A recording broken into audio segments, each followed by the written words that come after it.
House to consider the matter within the set statutory timelines. You are accordingly guided. I thank you. Yes, Honorable Millie Odhiambo. Thank you, Mr. Speaker. Mr. Speaker, I on behalf of, on my own behalf, Mr. Speaker, and on behalf of the people of Suba North, I welcome back Honorable Ferdinand.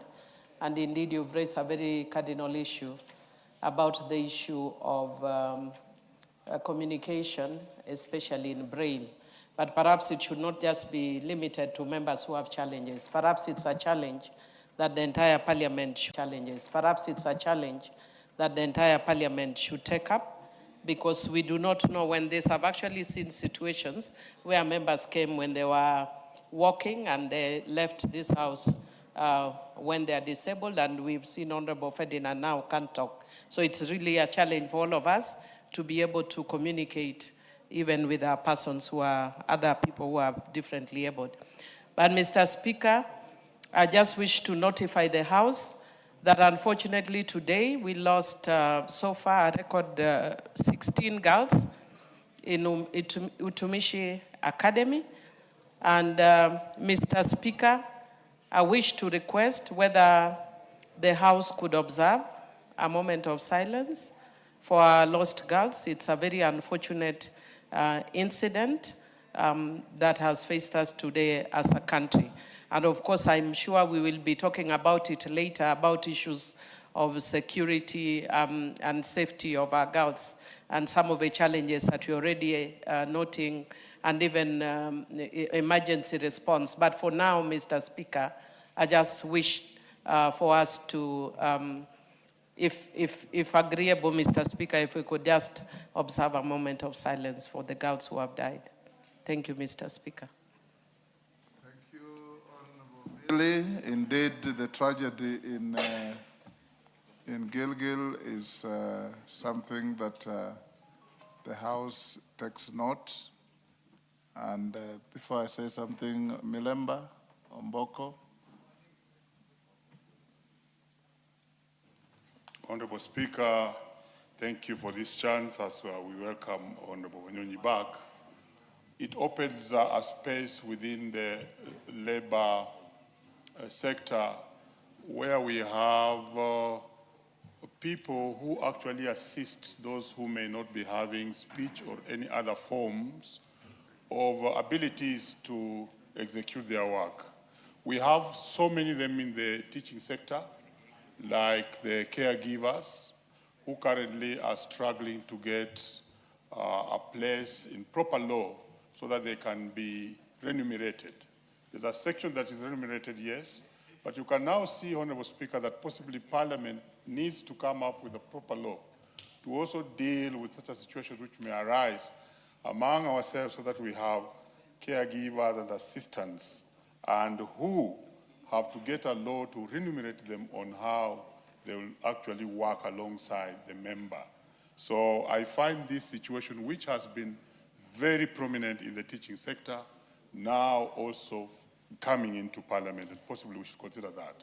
As I conclude, I also want to wish the very best for the parents and the students and everybody else who is in that space of the Utumishi girls where we lost very, very many students. Thank you, Honorable Speaker.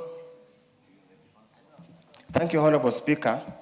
Allow me also on behalf of the people of Funyula to sincerely thank the National Assembly and Parliament in general of Kenya for having spent all the time and fortunes and resources to ensure our colleague Honorable Ferdinand Wanyonyi recovers both whichever way and is able to continue with his activities and life.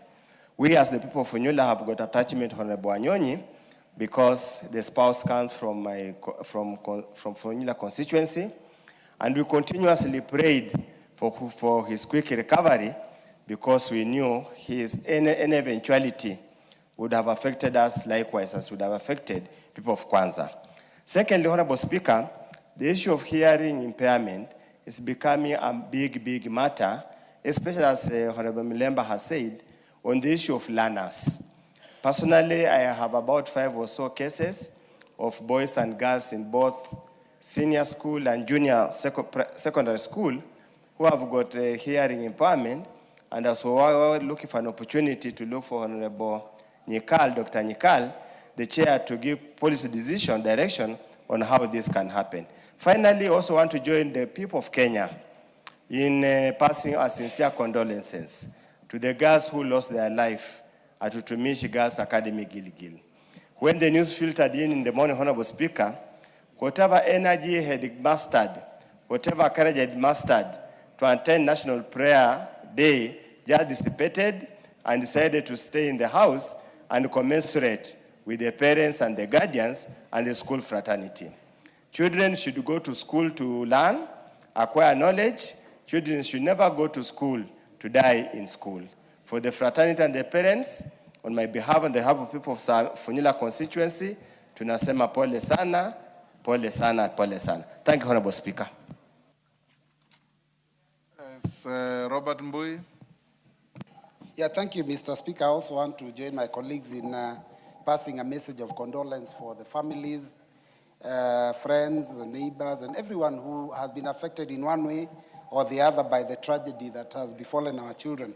Mr. Speaker, I also want to welcome back our colleague, the Honorable Wanyonyi Ferdinand, member for Kwanza, and wish him a quick recovery. My grandfather went through a stroke of that nature, and later on he was able to recover. So it is possible that he could come out of it and be able to speak. Mr. Speaker, when I was injured after the 2017 elections, Honorable Wanyonyi actually is one of the first members of parliament to come and see me in hospital.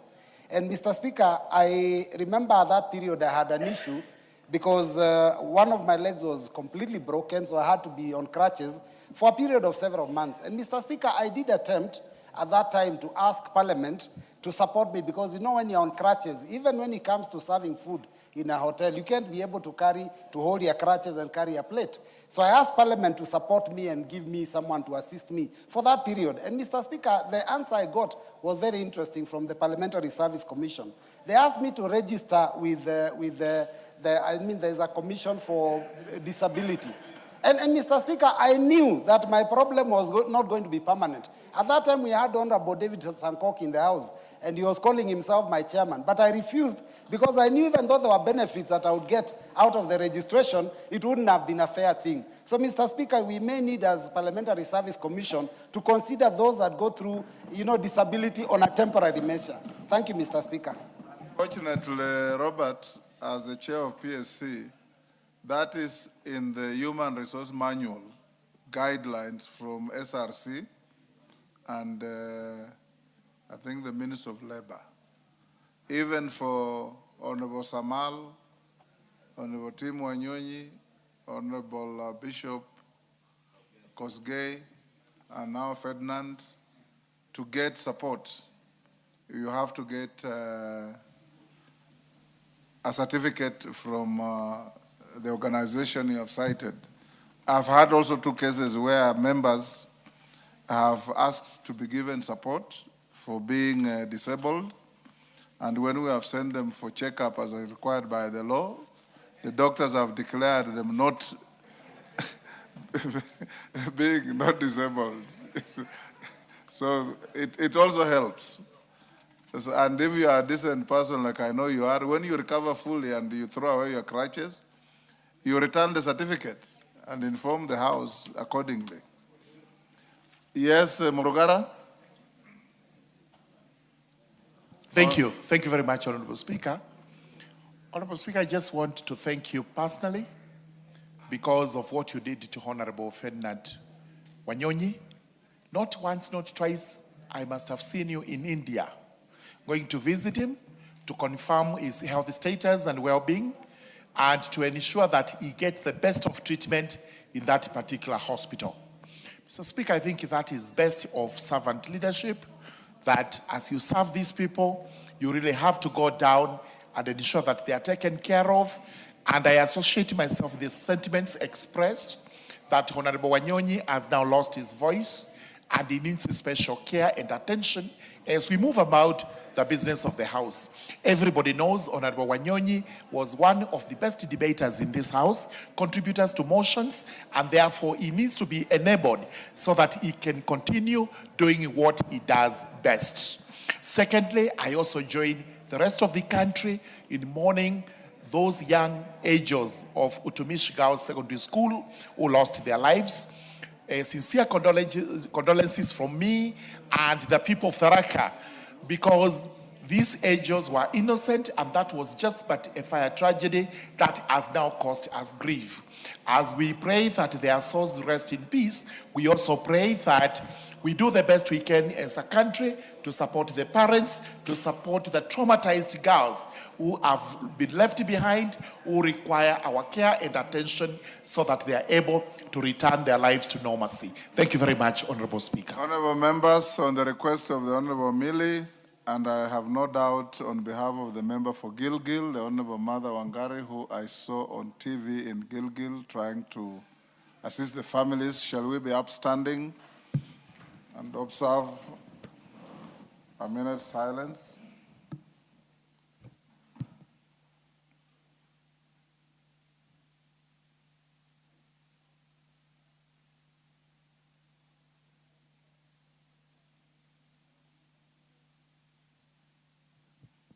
May the souls of those little angels rest in eternal peace, and may those who are injured have quick recovery.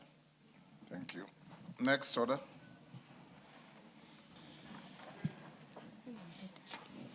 Order number 4, petitions.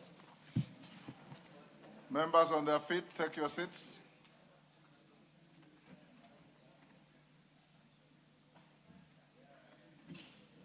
Honorable members, I've got 2 petitions to convey. The first one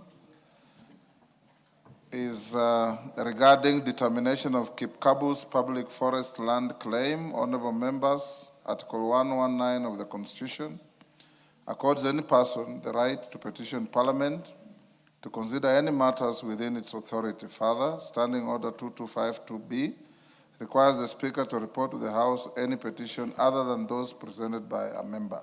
In this regard, honorable members, I wish to report to the House that my office has received a petition from the Principal Secretary, Minister of Environment, Climate Change and Forestry regarding the regularization of various public forest claims.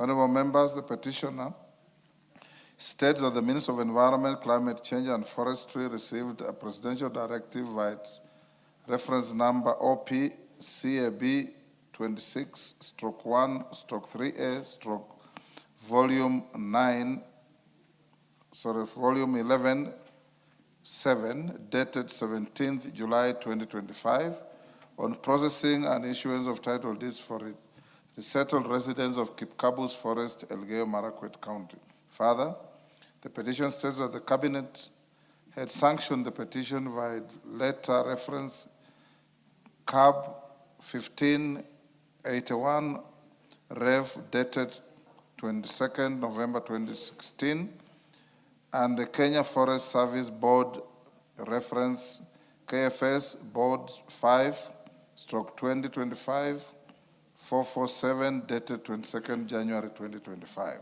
The petition avers that the Kipkabu's forest covers 10,420.1 hectares, which includes Kipkabu's forest land measuring 6,503.6 hectares gazetted via legal notice number 57 of 1941 and divided into 5 blocks, namely Kipkabu's measuring 2,733.2 hectares, Tingwa measuring 914.6 hectares, Tumeyo measuring 581.5 hectares, Kapchorwa measuring 287.3 hectares, and Metikei measuring 1,987.0 hectares.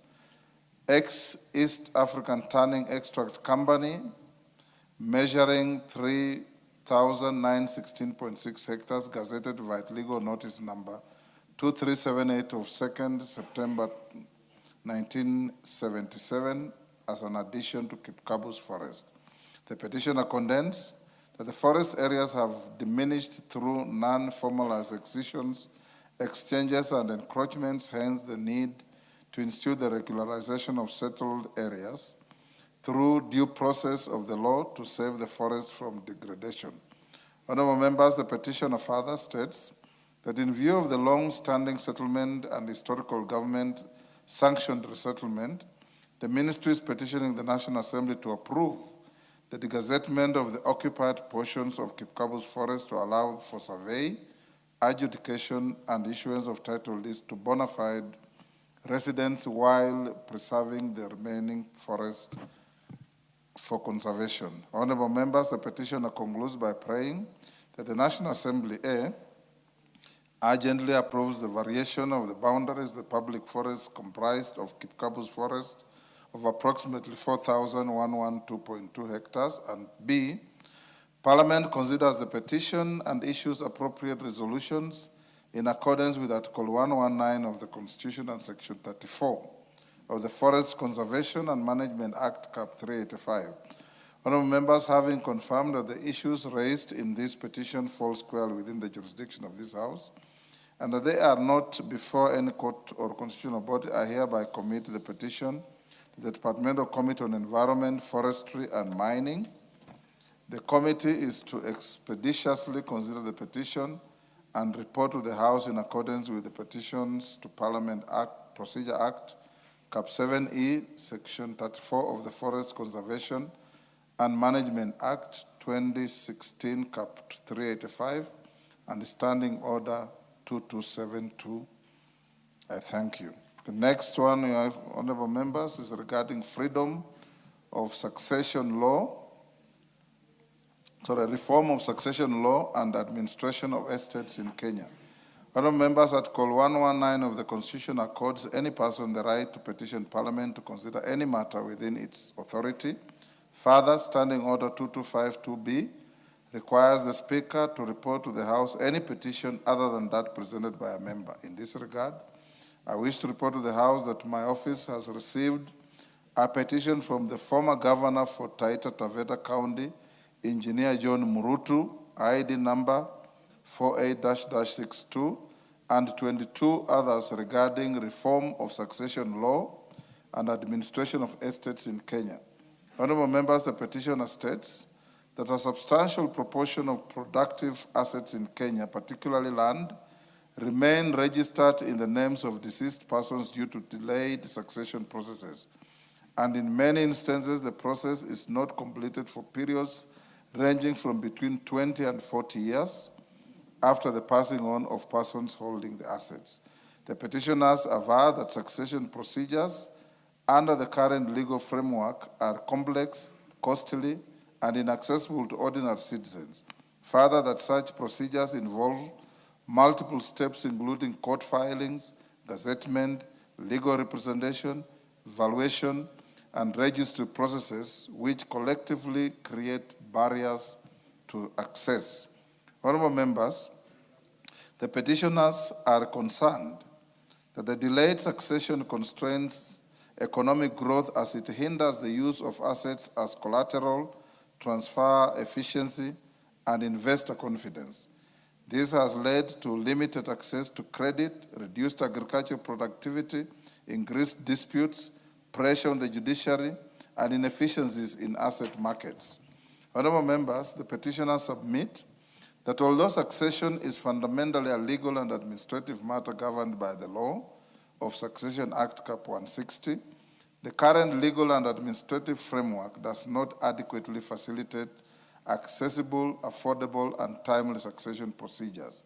Honorable members, the petitioners state that the international experience demonstrates that simplified procedures, administrative settlement mechanisms, decentralized probate services, and digitization can significantly improve outcomes while safeguarding beneficiaries.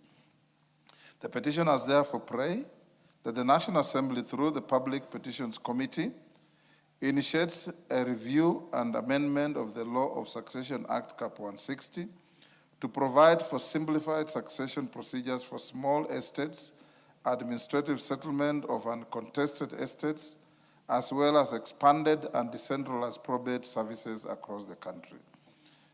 2, calls for review and rationalization of costs associated with succession processes, promotion of digitization, and integration of succession, civil registration, and land administration systems, and strengthening of mediation and alternative dispute resolution mechanisms in succession matters. And 3, takes any other legislative and administrative measures necessary to facilitate timely, accessible, and equitable succession processes in Kenya. Honorable members, having determined that the matters raised by the petitioners are well within the authority of the House, I hereby commit the petition to the Public Petitions Committee for consideration pursuant to Standing Order 208A. The committee is required to consider the petition and report its findings to the House and the petitioners in accordance with the Standing Order 2272. I thank you. Next order. Order number 5, papers. Majority Leader. Honorable Speaker, I beg to lay the following papers on the table of the House today, Thursday, 28 May 2026. Number 1, legal notice number 89 of 2026 relating to the National Cybersecurity Agency Order 2026 from the Ministry of Interior and National Administration. Number 2, annual report of the Office of the Controller of Budget for the financial year ended 30th June 2025. Number 3, quarterly economic and budgetary review, third quarter for the financial year 2025-2026 from the National Treasury. Number 4, special audit report of the Auditor General on Public Investment Management Information Systems. Number 5, the 2026 Economic Survey Report, the popular version and facts and figures from the Kenyan National Bureau of Statistics. And number 6, annual report of the National Gender and Equality Commission, NGEC, for the financial year 2024 to 2025. Thank you, Honorable Speaker, and I lay. Chairperson, Public Petitions Committee, Kitayama. Thank you, Mr. Speaker. Honorable Speaker, I beg to lay the following papers on the table of the House today, Thursday, 28 May 2026. Reports of the Public Petitions Committee on its consideration of 1, Public Petition number 78 of 2023 by Mr. Bernard Moshere regarding National Health Insurance Fund eligible in card but not reported IBNR claims of over Kenya shillings 21 billion captured in the financial year ending 30th June 2022. 2, Public Petition number 81 of 2023 by the Honorable Owen Yabaya, CBS, MP, regarding gazettement of Kaya Forest as forest areas under the Forest Conservation and Management Act. 3, Public Petition number 9 of 2024 by the Honorable Mark Mwenje, CBS, MP, regarding ownership dispute of land parcel number LR number 209-11-970 Dandora/Moulem, Nairobi. 4, Public Petition number 18 of 2024 by the Honorable Brighton Yegon, the CBS MP, regarding hydropower generation by Kenya Tea Development Authority. 5, Public Petition number 3 of 2025 by the Honorable John Bwire MP, regarding alleged illegal acquisition of trust land, LR number 249 of 1963 by the government in Taita Taveta County. 6, Public Petition number 13 of 2025 by the Honorable Sarah Korere, CBS, MP, regarding revocation of the gazettement of Mukongodo Forest Reserve as a public forest.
On the 11th February 2026, and pursuant to the provision of Standing Order 28-4 on calendar of the Assembly, this House resolves to alter its calendar as follows.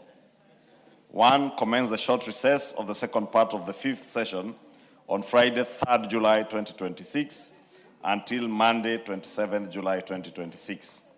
2. Resume regular sittings of the second part of the fifth session on Tuesday, 28th July 2026 until Thursday, 27th August 2026. 3. Commence the long recess of the second part of the fifth session on Friday, 28th August 2026. 4. Commence the third part of the fifth session, regular sittings on Tuesday, 29th September 2026 until Thursday, 22nd October 2026. And 5. Commence the short recess of the third part of the fifth session on Friday, 23rd October 2026 until Monday, 2nd November 2026. Honorable Speaker, this alteration of the calendar emanates from the fact that we altered our recess because of the national prayer breakfast that we had this morning. We had to alter our recess, and you remember we have resumed a week earlier. So in order to balance off the weeks, you remember, members, will recall that we usually do about 5 weeks. We take a break of about 2 weeks or 3 weeks, then resume for another session of about 5 weeks. So we are just realigning our calendar so that it fits into that arrangement, and we maintain the same timelines towards the end of the session in December. In December, Honorable Speaker, early December, the first week of December, when we take the long recess, and also considering that next year we'll have to resume a bit earlier, at least 2 weeks earlier, because of the elections of later that year. With that, Honorable Speaker, I beg to move and request the Honorable Junet Mohammed, the Leader of Minority, to second. Junet? Mr. Speaker, I second. Thank you. Take your seat. Mule, take your seat. Naomi Wako, take this nearest seat. Honorable members, I propose the question at order number 8, which is that notwithstanding the resolution of the House of 11th February 2026, and pursuant the provisions of Standing Order 28-4, calendar of the Assembly, this House resolves to alter its calendar so as to 1. Commence the short recess of the second part of the fifth session on Friday, 3rd July 2026 until Monday, 27th July 2026. 2. Resume regular sittings of the second part of the fifth session on Tuesday, 28th July 2026 until Thursday, 27th August 2026. 3. Commence the long recess of the second part of the fifth session on Friday, 28th August 2026. 4. Commence the third part of the fifth session, regular sittings on Tuesday, 29th September 2026 until Thursday, 22nd October 2026. And 5. Commence the short recess of the third part of the fifth session on Friday, 23rd October 2026 until Monday, 2nd November 2026. I put the question, and I confirm that this matter has been approved through the House Business Committee. Honorable members, I now put the question at order number 8, which is that notwithstanding the resolution of the House of 11th February 2026, and pursuant the provision of Standing Order 28-4, calendar of the Assembly, this House resolves to alter its calendar so as to 1. Commence the short recess of the second part of the fifth session on Friday, 3rd July 2026 until Monday, 27th July 2026. 2. Resume regular sittings of the second part of the fifth session on Tuesday, 28th July 2026 until Thursday, 27th August 2026. 3. Commence the long recess of the second part of the fifth session on Friday, 28th August 2026. 4. Commence the third part of the fifth session regular sittings on Tuesday, 29th September 2026 until Thursday, 22nd October 2026.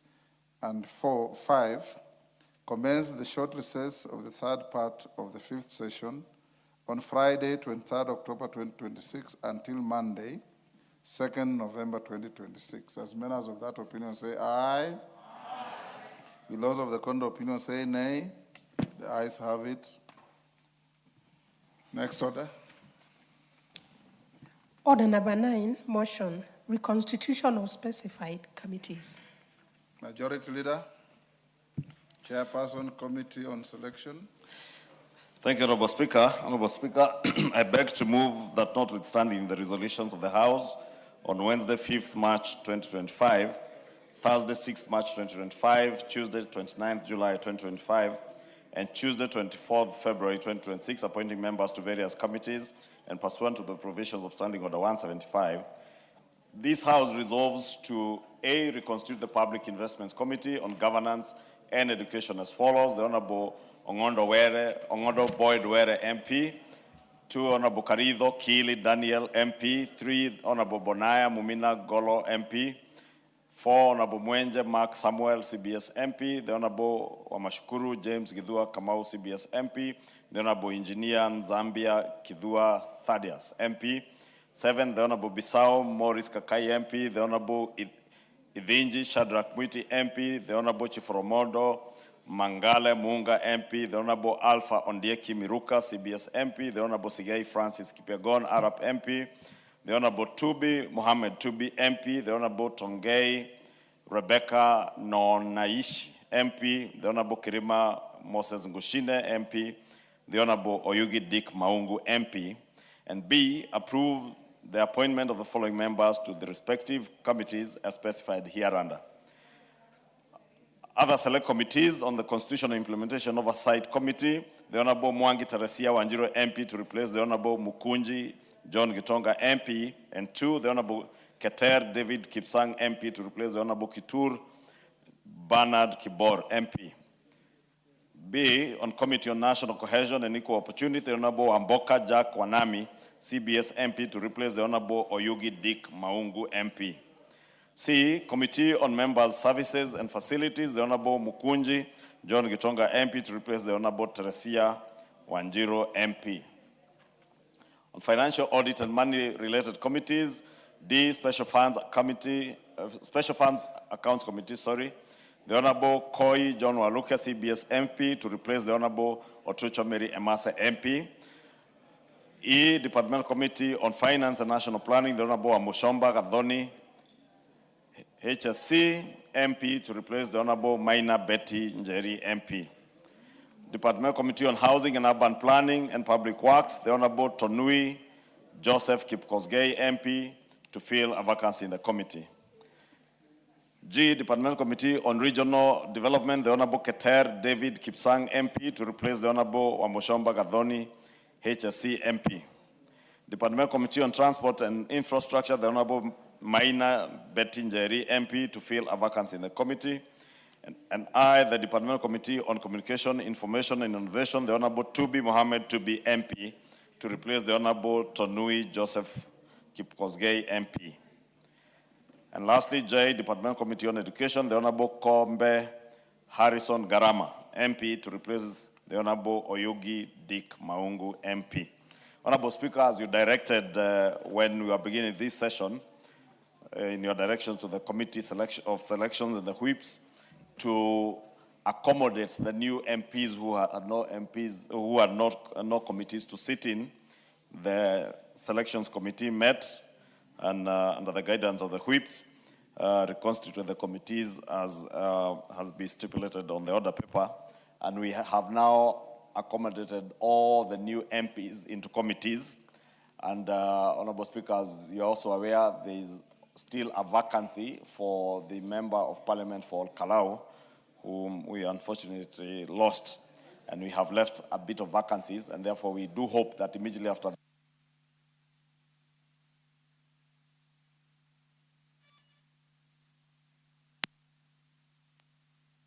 changes that may emanate from that by-election as we accommodate that new member.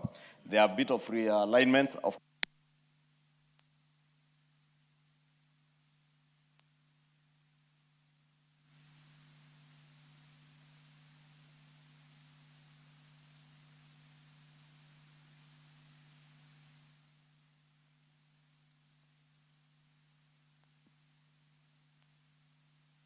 move and request the Honorable Junet Mohammed, the leader of minority, to second. Thank you, Mr. Speaker. Mr. Speaker, I stand to second the motion. These changes of the committees, Mr. Speaker, were majorly occasioned by the two new members who joined us in the recent by-elections, the Member of Parliament from Imorwa Dikir and the other Member of Parliament from Isiolo North. So a few more, and then also the member for Magarini have not gotten proper placement in committees. So with those few changes, then it's occasion that we will do another one again after the by-election of this coming Olkalau. So, Mr. Speaker, with those few remarks, I rise to second. Members on their feet, take your seats.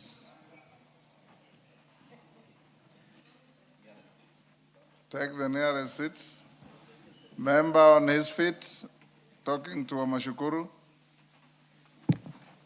Honorable members, I'll now propose the question at order number 9, which is that notwithstanding the resolution of the House of Wednesday, 5th March 2025, Thursday, 6th March 2025, Tuesday, 29th July 2025, and Tuesday, 24th February 2026, appointing members to various committees, and pursuant to the provisions of Standing Order 175, this House resolves to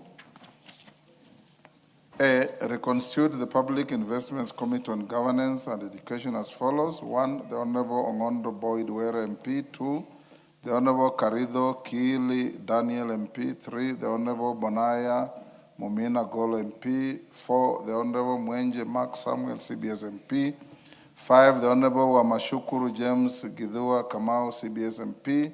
6, the Honorable Engineer Nzambia Gidua Thaddeus MP. 7, the Honorable Bisau Morris Kaka MP. 8, the Honorable Idinji Shadrach Mwiti MP. 9, the Honorable Chiforo Mondo Mangale Munga MP. 10, the Honorable Alpha Ondieki Miruka CBS MP. 11, the Honorable Sigei Francis Kipyegon Arab MP. 12, the Honorable Tubi Mohammed Tubi MP. 13, the Honorable Tonkei Rebecca Nunaishi MP. 14, the Honorable Kirima Moses Ngushine MP. 15, the Honorable Oyugi Dick Maungu MP. Approve the appointment of the following members to the respective committees as specified hereunder. Other select committees. A, Constitution Implementation Oversight Committee. 1, the Honorable Mwangi Teresia Wairime MP to replace the Honorable Mukunji John Gitonga MP. 2, the Honorable Keter David Kipsang MP to replace the Honorable Kitur Bernard Kibor MP. B, Committee on National Cohesion and Equal Opportunity, the Honorable Amboka Jack Wanami CBS MP to replace the Honorable Oyugi Dick Maungu MP. C, Committee on Member Services and Facilities, the Honorable Mukunji John Gitonga MP to replace the Honorable Mwangi Teresia Wanjiru MP. Finance, Audit, and Money-Related Committees. D, Special Funds Accounts Committee, the Honorable Koi John Waluke CBS MP to replace the Honorable Otucho Mer Emase MP. E, Departmental Committee on Finance and National Planning, the Honorable Wamshomba Gadoni HSC MP to replace the Honorable Betty Maina Njeri MP. F, Departmental Committee on Housing, Urban Planning, and Public Works, the Honorable Tonui Joseph Kipkosgei MP to fill a vacancy in the committee. G, Departmental Committee on Regional Development, the Honorable Keter David Kimsang MP to replace Honorable Wamshomba Gadoni HSC MP. H, Departmental Committee on Transport and Infrastructure, the Honorable Maina Betty Njeri MP to fill a vacancy in the committee. I, Departmental Committee on Communication, Information, and Innovation, the Honorable Tubi Mohammed Tubi MP to replace the Honorable Tonui Joseph Kipkosgei MP. J, Departmental Committee on Education, the Honorable Kombe Harrison Garama MP to replace the Honorable Oyugi Dick Maungu MP. Do I put the question? Honorable members, I'll now put the question. At order number 9, which is that notwithstanding the resolutions of the House of Wednesday, 5th March 2025, Thursday, 6th March 2025, Tuesday, 29th July 2025, and Tuesday, 24th February 2026, appointing members to various committees and pursuant the provisions of Standing Order 175, this House resolves to A, reconstitute the Public Investments Committee on Governance and Education as follows. 1, the Honorable Ngondo Boyd Were MP. 2, the Honorable Karido Kiili Daniel MP. 3, the Honorable Bonaya Mumina Golo MP. 4, the Honorable Mwenje Mark Samuel CBS MP. 5, the Honorable Wamashukuru James Gidua Kamau CBS MP. 6, the Honorable Engineer Nzambia Gidua Thaddeus MP. 7, the Honorable Bisau Morris Kakai MP. 8, the Honorable Idinji Shadrach Mwiti MP. 9, the Honorable Chiforomondo Mangale Munga MP. 10, the Honorable Alpha Ondie Kimiruka CBS MP. 11, the Honorable Sigei Francis Kipyegon Arab MP. 12, the Honorable Tubi Mohammed Tubi MP. 13, the Honorable Tonkei Rebecca Nunaishi MP. 14, the Honorable Kirima Moses Ngushine MP. 15, the Honorable Oyuki Dick Maungo MP. Approve the appointments of the following members to the respective committees as specified hereunder. Other select committees: A, Constitutional Implementation Oversight Committee, the Honorable Mwangi Teresia Wanjiru, MP, to replace the Honorable Mukunji John Kitonga MP. 2, the Honorable Keter David Kipsang MP, to replace the Honorable Kitur Bernard Kibor MP. B, Committee on National Cohesion and Equal Opportunity, the Honorable Wamboka Jack Wanami CBS MP, to replace the Honorable Oyugi Dick Maungo MP. C, Committee on Member Services and Facilities, the Honorable Mukunji John Gitonga MP, to replace the Honorable Mwangi Teresia Wanjiru MP. Financial Audit and Money-Related Committees. D, Special Funds Accounts Committee, the Honorable Koi John Waluke CBS MP, to replace the Honorable Otucho Mary Emase MP. Departmental Committees. E, Departmental Committee on Finance and National Planning, the Honorable Wamshomba Gadhoni HSC MP, to replace the Honorable Maina Betty Njeri MP. Departmental Committee, that's F, on Housing, Urban Planning and Public Works, the Honorable Tonui Joseph Kipkosgei MP, to fill a vacancy in the committee. G, Departmental Committee on Regional Development, the Honorable Keter David Kipsang MP, to replace the Honorable Wamchomba Gadhoni HSC MP. H, Departmental Committee on Transport and Infrastructure, the Honorable Maina Bettingere MP, to fill a vacancy in the committee. I, Departmental Committee on Communication, Information and Innovation, the Honorable Tubi Mohammed Tubi MP, to replace the Honorable Tonui Joseph Kipkosgei MP. J, Departmental Committee on Education, the Honorable Kombe Harrison Garama MP, to replace the Honorable Oyugi Dick Maungo MP. As members of that opinion say aye. Aye. Will those of the contrary opinion say nay? The ayes have it. Next order. Order number 7, questions and statements. Let's go back to request for statements. Onesmus Ngogoyo, MP, Kajiado North. Thank you, Mr. Speaker. Honorable Speaker, pursuant to the provision of Standing Order 44-2C, I rise to request for a statement from the Chairperson of the Departmental Committee on Administration and Internal Security regarding the murder of Reverend Julius Ndumia Ngare, Parish Minister of the PCA Tubaga Parish, Nakuru East Presbytery. Honorable Speaker, Reverend Julius Ndumia Ngare was reportedly murdered on the 4th of May, 2026, within the PCA Tubaga Parish Church compound in Nakuru North Sub-County, Nakuru County. This heinous and senseless act shocked the nation, the Christian fraternity, and the people of Ongata Rongai, where the late Reverend had been a long-time resident and served as a minister. And served the community for over 25 years. Such acts of violence against religious leaders are deeply disturbing and unacceptable in a constitutional democracy founded on human dignity, equity, and the right to life. Article 26 of the Constitution guarantees every person the right to life. Article 32 protects the freedom of conscience, religion, belief, opinion, and opinion. The killing of a clergyman in the line of duty not only violates these constitutional protections, but also creates fear and insecurity among religious leaders who continue to serve communities across the country. Many members and clergy now feel unsafe and vulnerable while carrying out their pastoral responsibility. Honorable Speaker, it is against this background that I seek a statement from the chairperson of the Departmental Committee on Administration and Internal Security on the following. One, the circumstances surrounding the murder of Reverend Julius Ndumi Angare and an update of the status of the investigation into the matter.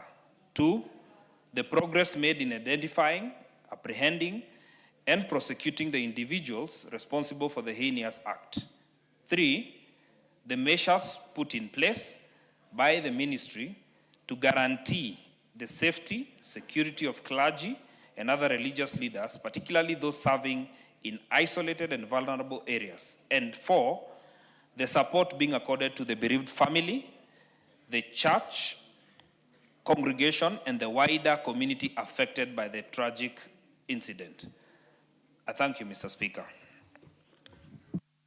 Honorable Ngogoyo, in security. Rasok, how soon can you bring a response? We'll respond in 2 weeks, Honorable. 2 weeks, so be it.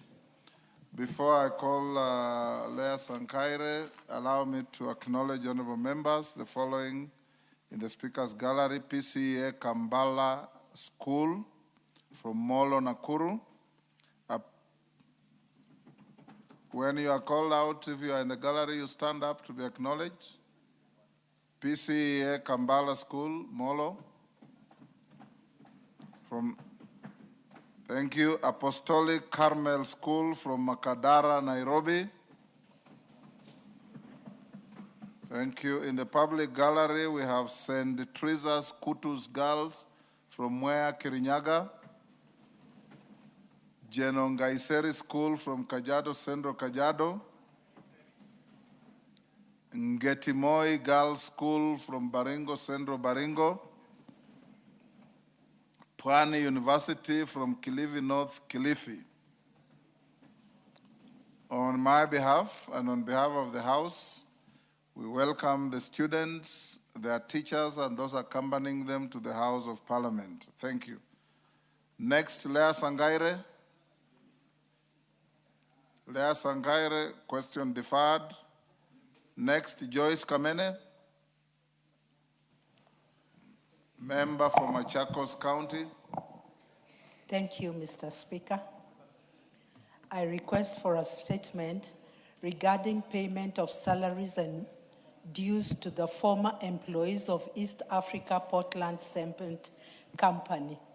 Honorable Speaker, pursuant to the provision of Standing Order 44-2C, I wish to request for a statement from the chairperson of the Departmental Committee of Labor regarding the payment of salaries and dues to the former employees of East Africa Portland Cement Company. Honorable Speaker, East African Portland Cement Company Limited is a limited liability company whose core business is production of cement under the brand name of Blue Triangle. The company had entered into a collective bargaining agreement, CBA, dated 19th December 2014 for the period 2012 to 2015 with the unionizable employees through the Kenya Commercial and Allied Workers Union. However, the company failed to effect general wage increase to some unionizable employees as per the CBA, resulting a case between Kenya Commercial and Allied Workers Union versus East Africa Portland Cement Company Limited. Case number 2119 of 2014. Honorable Speaker, the court ruled that East Africa Portland Company was required to pay salary and allowance arrears to its contract employees. Having found that they were wrongfully excluded from the benefits of the CBA that covered permanent staff. Despite this judgment, the affected former employees have for several years been unable to secure reinforcement for a degree for payment for the outstanding arrears of Kenya shillings 1.3 billion. The affected employees are apprehensive that the recent takeover of the East Africa Portland Cement Company by Kalahari Cement following its 27% stake held by National Social Security Fund will potentially jeopardize their payment. Honorable Speaker, it is against this background a request for a statement from the chairperson of the Departmental Committee of Labor on the following. A report on the measures put in place to ensure payments for former employees of East Africa Portland Company, considering that Kalahari Cement has taken formal control of the company. Steps being taken by the Ministry of Labor and Social Protection to ensure implementation of the court decree on payment of salaries and dues to former East Africa Portland Cement Company employees, and finally, that timelines within which the East Africa Portland Company will make the payments. I thank you, Honorable Speaker. Thank you, Joyce Kamene, Honorable. Chair Labor. Is that the committee of Alice Nganga? Majority, communicate with the chair to bring a response in 2 weeks. I'll do so. Thank you, Thank Honorable you. Speaker. Adewario MP, North Hor.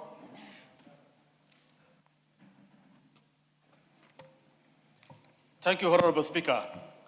Honorable Speaker, pursuant to Standing Order 44.2c, I rise to request for a statement from the chairperson of the Departmental Committee on Energy regarding the delayed development of renewable energy infrastructure in Northern Constituency. Honorable Speaker, Northern Constituency remains among the least electrified regions in the country, despite the fact that access to reliable and affordable electricity supply is a key driver of socio-economic development.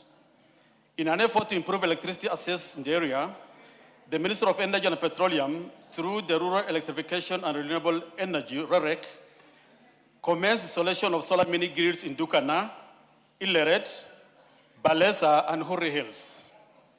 In addition, under Kenya Off-Grid Solar Access Project COSAP is implementing another phase of solar mini grids projects in Bubisa, Forole, Elgade, and Gas to further expand electricity connectivity within the constituency.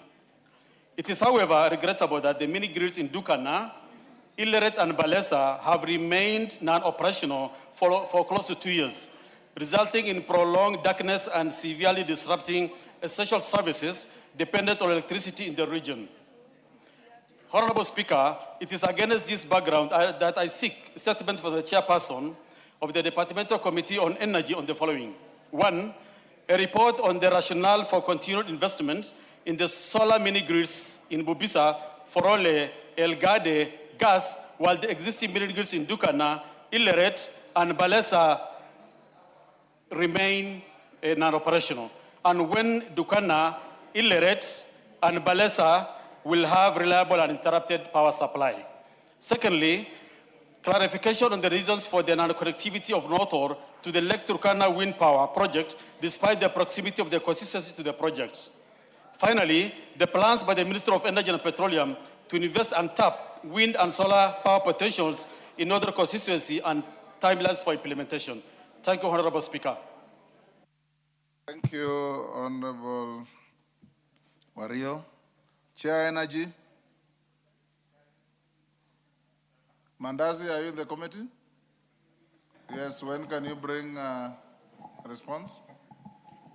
Honorable Speaker, we'll do the 2 response weeks? in 2 weeks. Thank you. Caroline Ngelechei, member for Elgeyo Marakwet County. Thank you, Honorable Speaker. I stand to request for a statement regarding the circumstances surrounding the death of Ms. Sheila Chepkorir Tanui in Australia. Honorable Speaker, pursuant to the provision of Standing Order 44-2C, I rise to request for a statement from the chairperson of the Committee of Defense, Intelligence and Foreign Relations regarding the circumstances surrounding the death of Ms. Sheila Chepkorir Tanui, a Kenyan citizen in Sydney, Australia. Honorable Speaker, Ms. Sheila Chepkorir Tanui, a 25-year-old Kenyan who hails from Elgeyo Marakwet County, died in Sydney, Australia under unclear circumstances. Her family claims that on the evening of Sunday, 17th May 2026, Australian law enforcement authorities notified them that Ms. Sheila Chepkorir had tragically passed away following an incident at her workplace, the Meriton Hotel. Initial reports alleged that Ms. Sheila fell from the 19th floor to 4th floor of the hotel building. Regrettably, the family faced significant delays and limited communication from the Australian authorities and her employer whenever they sought clarity on the circumstances of her death, raising suspicion of possible cover-up of the actual cause of Sheila's death. Honorable Speaker, the family fears were confirmed on 22nd May 2026 when its representatives observed that the condition of the body preserved at the Lahoud Funeral Services in Greenacre was wholly inconsistent with the report cause of death. Notably, the body had no visible injuries or fractures that normally observable on a victim of death by falling from a height of 19th to 4th floor as claimed.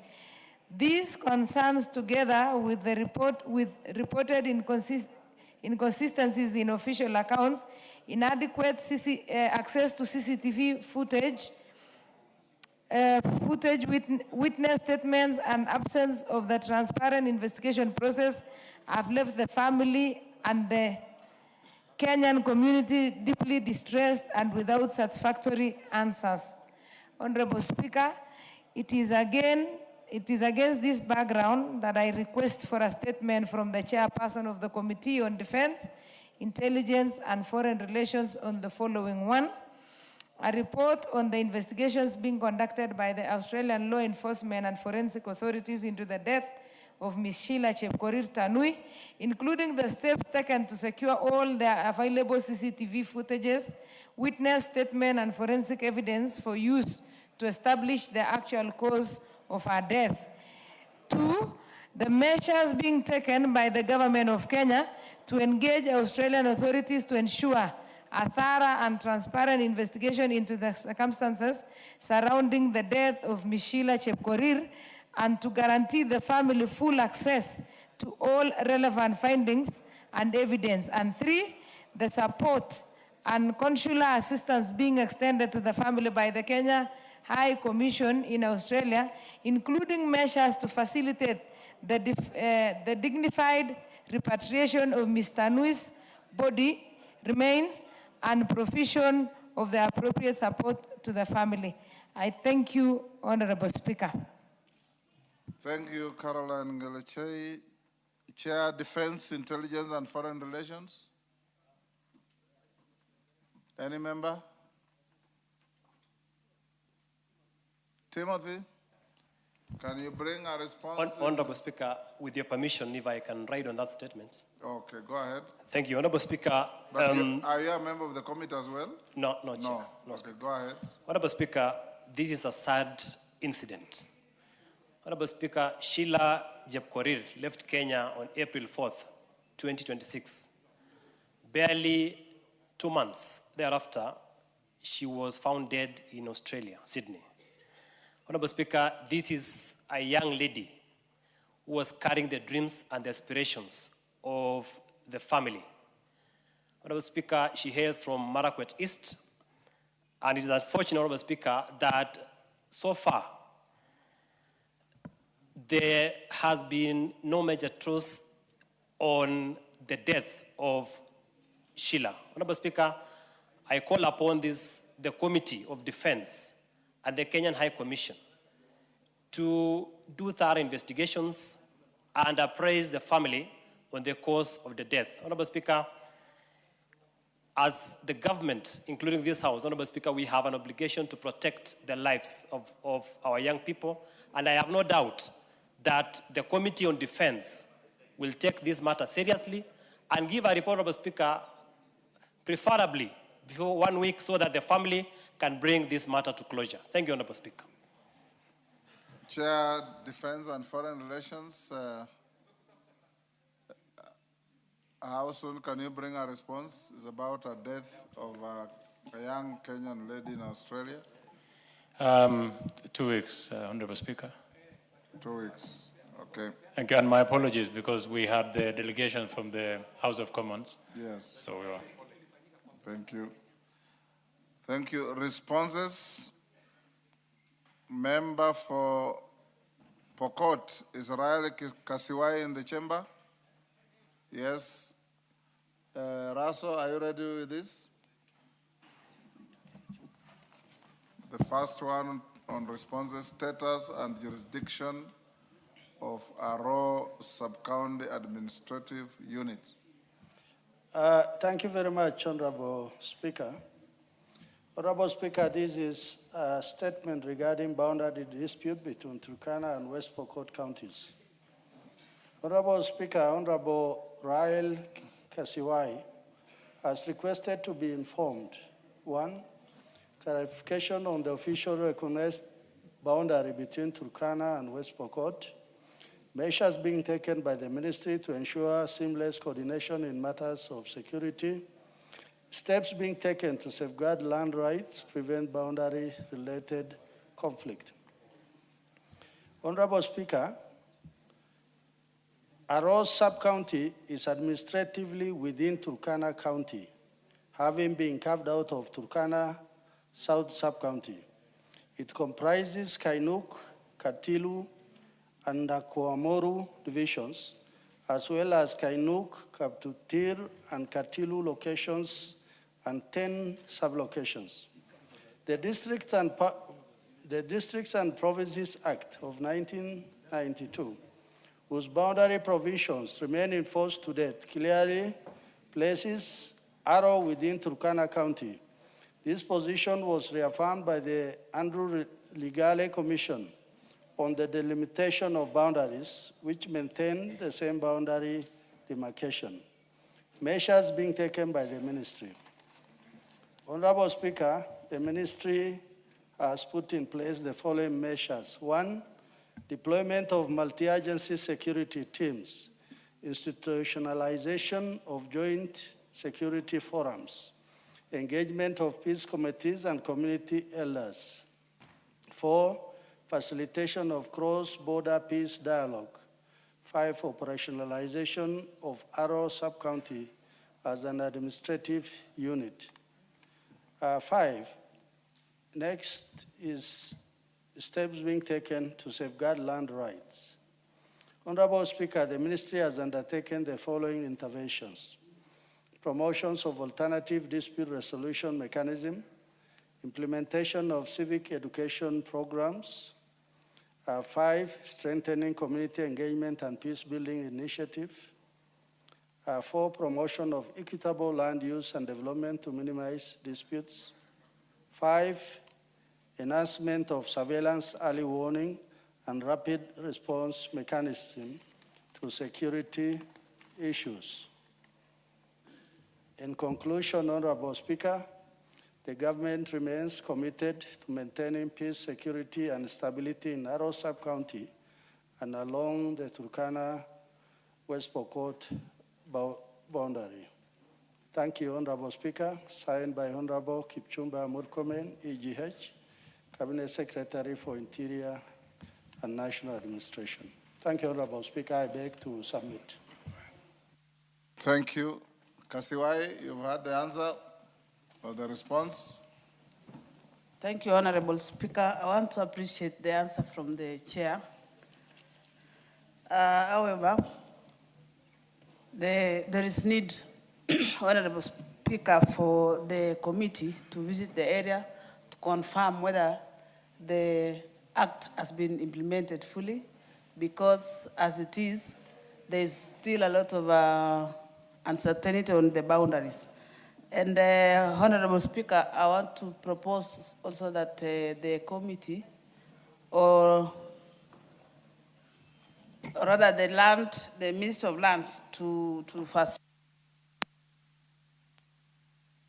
the communities can do their projects or develop their land.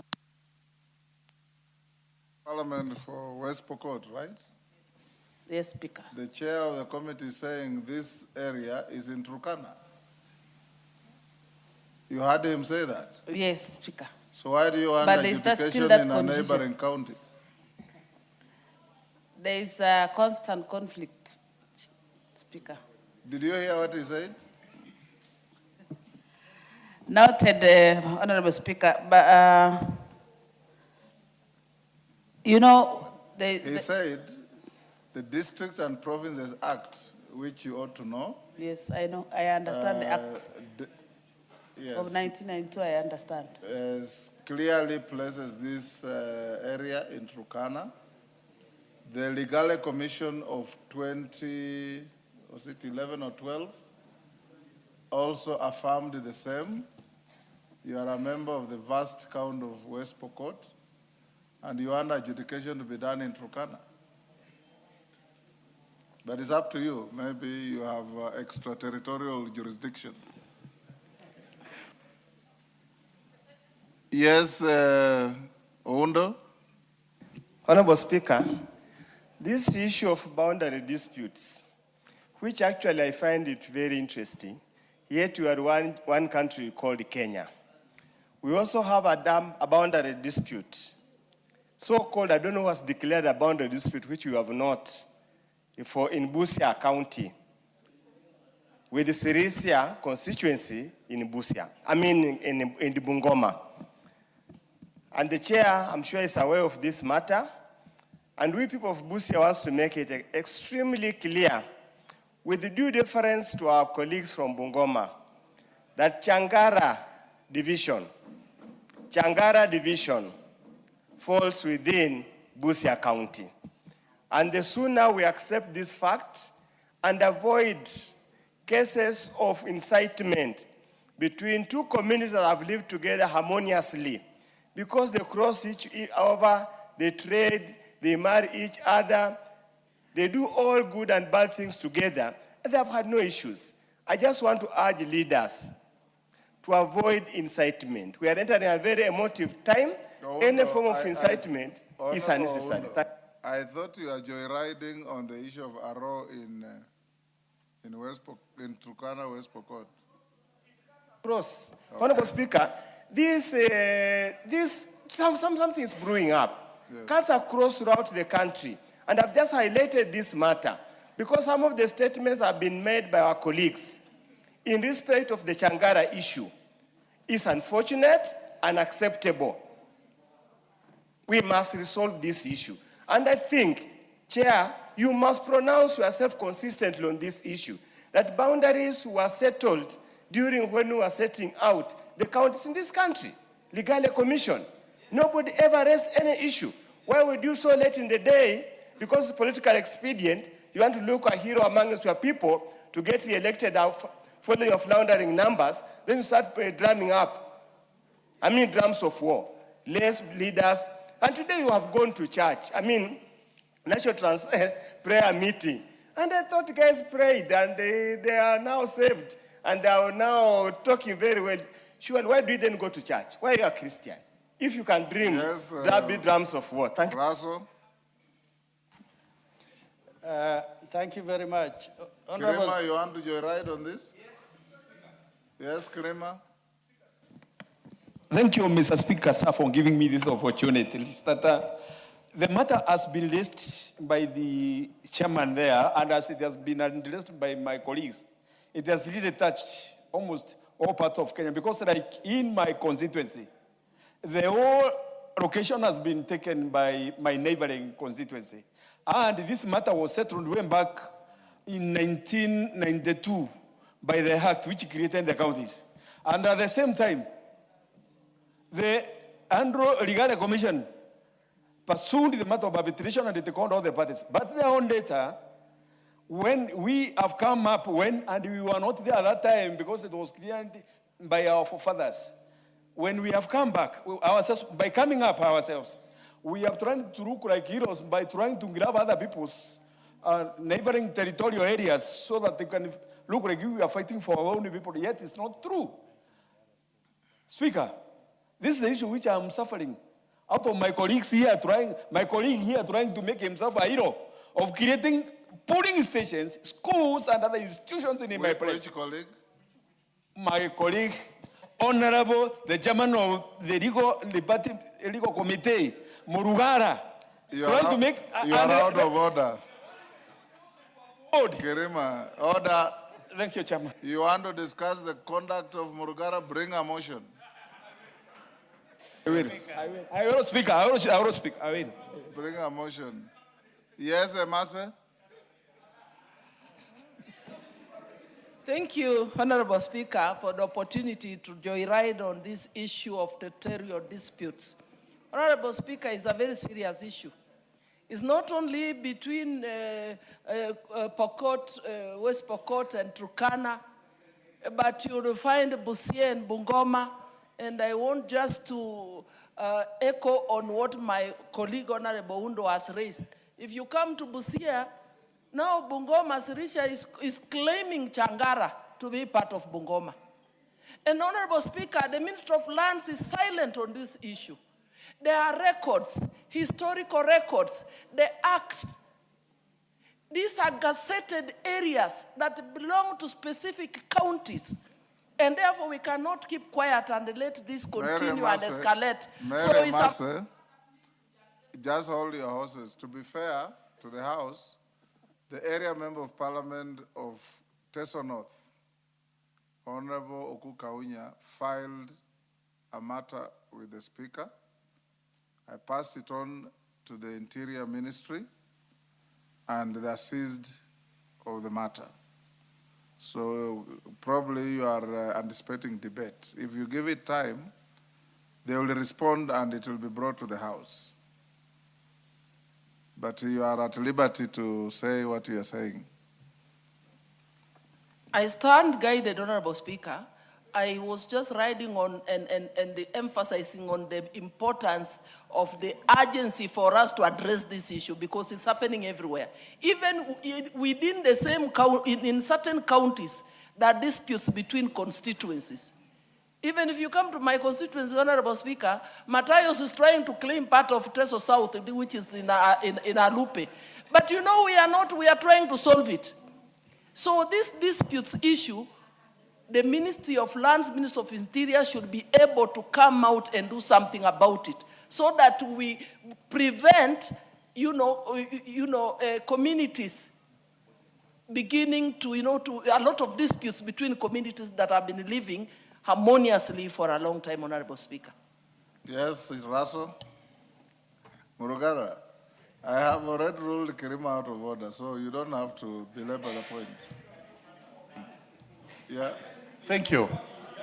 Thank you very much, Honorable Speaker. I've always discussed with Honorable Kirima that the issue of boundary is actually determined by an act of parliament known as the Districts and Provinces Act 1992. So this issue keeps raising about grabbing and not grabbing is really non-existent. If you want to know the boundaries of your county, it is exactly as set out in your district, which existed in 1992. So these are the things we have.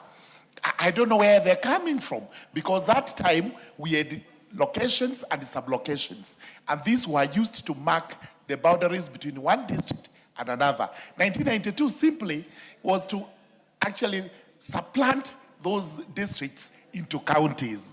So when he talks about we created polling stations, we created locations, I don't know where that comes from. And the Honorable Kirima, he's tried to incite people to go to court to try and get the court to determine the boundaries. And those cases have been dismissed. They've been said, you want to know about boundary, just look at this act of parliament, look at the administrative, because the administrators know where the boundaries are. And therefore, Kirima, I don't think there's any time you're going to change anything, because we are all Kenyans. We are entitled to live where we would require. What you need are title deeds, whether they're in Meru, Tharaka Nithi, or wherever. But to say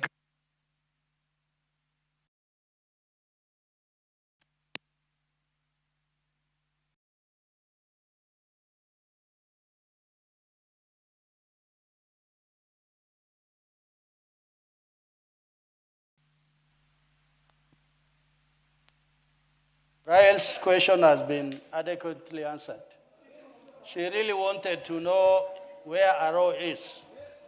And you know, Mr. Speaker, we must put the records straight. Most of these boundary issues are largely in the pastoralist areas, because the pastoralists move around, and sometimes they move with the boundary to the extent that they even displace others. But on the agrarian part of this country, Honorable Speaker, in the case of Bungoma, Busia, and many other parts, even Meru, Tharaka, these are people who are settled. And I believe it is time some of those boundaries are fully stated. But the statutes that are there, the Legale Commission and the District and Provinces Act of 1992 are the two existing statutes that remains to date. And if any of our colleagues or any member in this House believes something is not right, then they must bring a substantive motion to the House so that it can be escalated further to the Ministry. Thank you, Honorable Speaker. Thank you, Honorable Russell. Martin Pepela is in the House. Yes. Chair, Transport. Sorry. Mark Mwenje, did I skip your? I'll come back to you. Okay. Go ahead. Mark Mwenje, sorry. You are in the House. Murugara, are you ready with a response? Yes, thank you very much, Honorable Speaker. I hope also Honorable Afe Wario. Yes, he's here. And I wish that Honorable Gikaria was here. He raised a matter very urgently through a question, but IEBC has actually answered together with these other two. So you start with Adewario. So it's a combined statement, but it answers every one of them. For the two? Yes, the first two, and the ends, in fact, it started with Gikaria's question, which really is short, that I'm going to read to him, I give him the statement, then the other two, I will answer as they've done. Allow me kindly to do an abridged version, abbreviated version of it. It's a bit long, but it carries everything they want to hear. This is a statement in response to the request by Honorable Mark Mwenje, MP West, Embakasi West constituency, regarding alleged illegal voter transfer between counties, that is Nairobi and Garissa. There is also a request for statement by the Honorable Afe Wario, MP North Hall constituency, regarding implementation of the enhanced continuous voter registration in North Hall constituency. And the question is by Honorable Gikaria, MP Nakuru Town East constituency, to the IEBC on why young Nakuru residents with the Maisha cards, that is the new generation identity cards, are unable to register as voters. Honorable Speaker, the statement proceeds as follows. The Commission expresses its appreciation to the National Assembly as key stakeholder in the electoral process. Further, the Commission values the cordial and constructive engagement it has consistently enjoyed with the legislature in the discharge of constitutional mandate. With regard to the issues raised by the honorable members, the Commission wishes to describe the process of voter registration and transfer as follows. Number one, eligibility and application for registration as a voter. We've set out what is required, the 4 elements of Kenya citizenship: attained the age of 18 years, is of sound mind, and has not been convicted of an election offense within the last 5 years or preceding 5 years. Then the eligibility for applicants, you have to produce your national identity card or a valid voter passport, a valid Kenyan passport. Then we have the voter registration process. They have set out how they do it through verification of identity and eligibility, number one.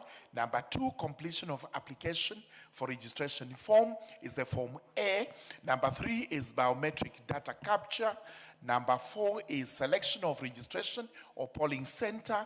Number five is review and confirmation of information. Number six is issuance of acknowledgement receipt.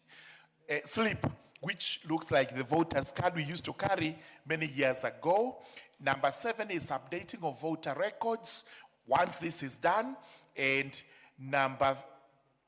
the last paragraph is location for voter registration, where they are supposed to do so in the 290 IBC constituency offices and designated Huduma centers and the 1,450 county assembly wards with institutions of higher learning. This is where we do periodic enhanced outreach programs. Now for transfer, again, there has been detailed on how one does it through transfer of registration in accordance with Section 7 of the Act, and correction or updating of personal detail where this has had a problem. Then verification of registration status, they have set out how this is done by the poll clerks who actually check that this has been done properly.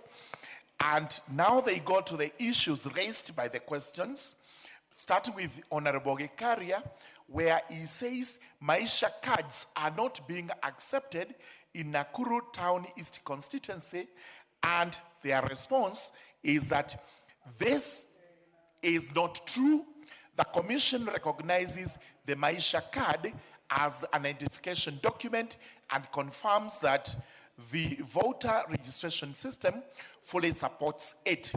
Claims that Maisha card holders born from 2004 onwards cannot register are therefore unsubstantiated. And Honorable Gekaria will have to provide details as regards who has a Maisha card and has been refused registration. Now, issues by Honorable Mark Mwenje. The issues were the veracity of the allegation regarding the transfer of voters from Nairobi City County to Garissa County and the extent of the affected voters. Number two, the measures being taken by the government to verify and rectify any anomalies in the voter register. Number three, the safeguards in place to prevent irregular transfer of voters across counties and polling stations. And number four, the timelines within which any anomaly is expected to be resolved to restore public confidence in the electoral process. IBC response as follows. Number one, allegations of illegal transfer of voters. The allegations of illegal voter transfer from Nairobi to Garissa are untenable, as voter transfers require physical presence and successful biometric verification. Therefore, Honorable Mwenje would have to provide details regarding any alleged transfers and where If so, those transfers are in breach of any law, especially our electoral laws. Then,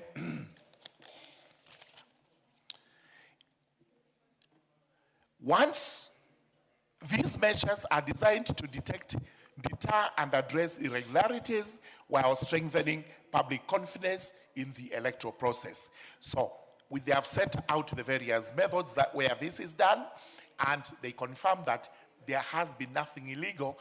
If anyone has actually moved from Nairobi to Garissa, the physical presence of that person confirms that that is his wish, and we cannot obstruct it, especially where people want to move from one constituency to another constituency. Now, issues raised by Honorable Arthur Wario, MP, in respect to the statement by Honorable Arthur Wario, MP for North Hall constituency, regarding the implementation of the enhanced continuous voter registration exercise in North Hall constituency, specifically set out in the statement, the Commission responds as follows. Regarding issue number 1, the Commission is currently processing the ECVR data to retain only unique records and eliminate any potential duplicates before final certification. Consequently, the figures on newly registered voters, including transfers and changes of particulars for North Hall, are still being processed. However, the figures available as we speak today are that 7,988 new enrollments took place against a target of 4,204 new enrollments. So they actually registered more than the target they had. Now, limiting access to voter transfer and related services in the constituency, the Commission extended the services for new voter registration services by engaging clerks and mobilizers at ward level, ensuring coverage. So the area was particularly well covered. The services for voter transfer and update of particulars are carried out by the registration officers to enable verification of previous registrations and biometrics during application for transfer or change of particulars. So the Commission is exploring ways of facilitating registration officers with the necessary logistical support and resources to enhance the provision of voter transfer and update of particular services at the ward level for purposes of North Hall, which is one of the largest constituencies in the country. Such infrastructure includes stable internet connectivity, reliable power supply, and other logistical support necessary. The Commission proposes to operationalize periodic outreach services whereby registration officers may visit ward offices and other decentralized locations to conduct voter transfers and related services based on demand and operational feasibility. And as we conclude, for voter transfer and update of particulars, the Commission endeavors to facilitate the registration offices with necessary logistical support and resources to cover the vast areas of North Hall and carry out the above services.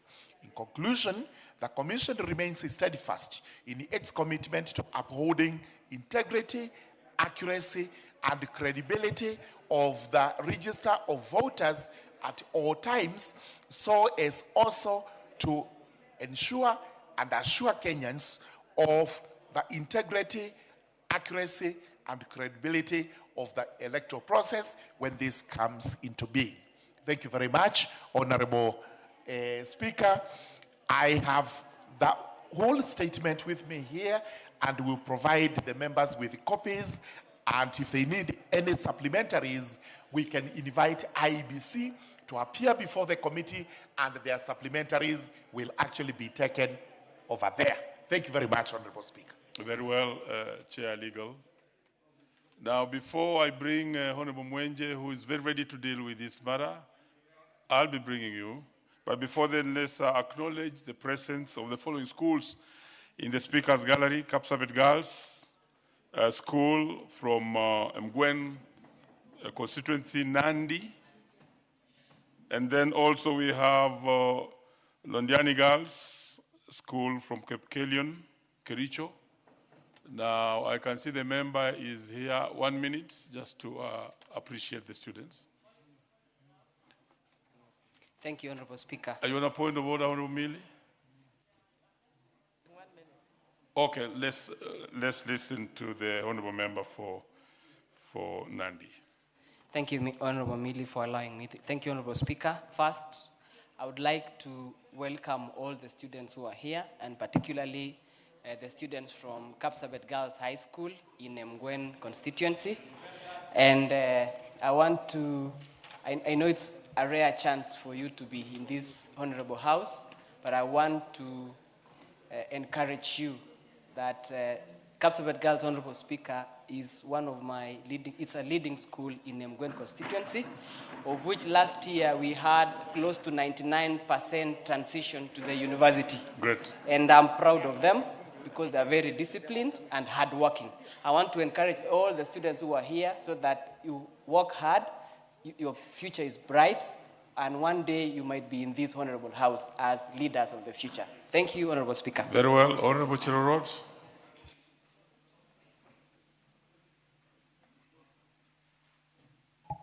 Thank you, Mr. Speaker, for giving me this opportunity to join my colleague, Lel Mengich, in welcoming both Londiani Girls and Kapsabet Girls to this house, August House, where laws are made and passed, Mr. Speaker.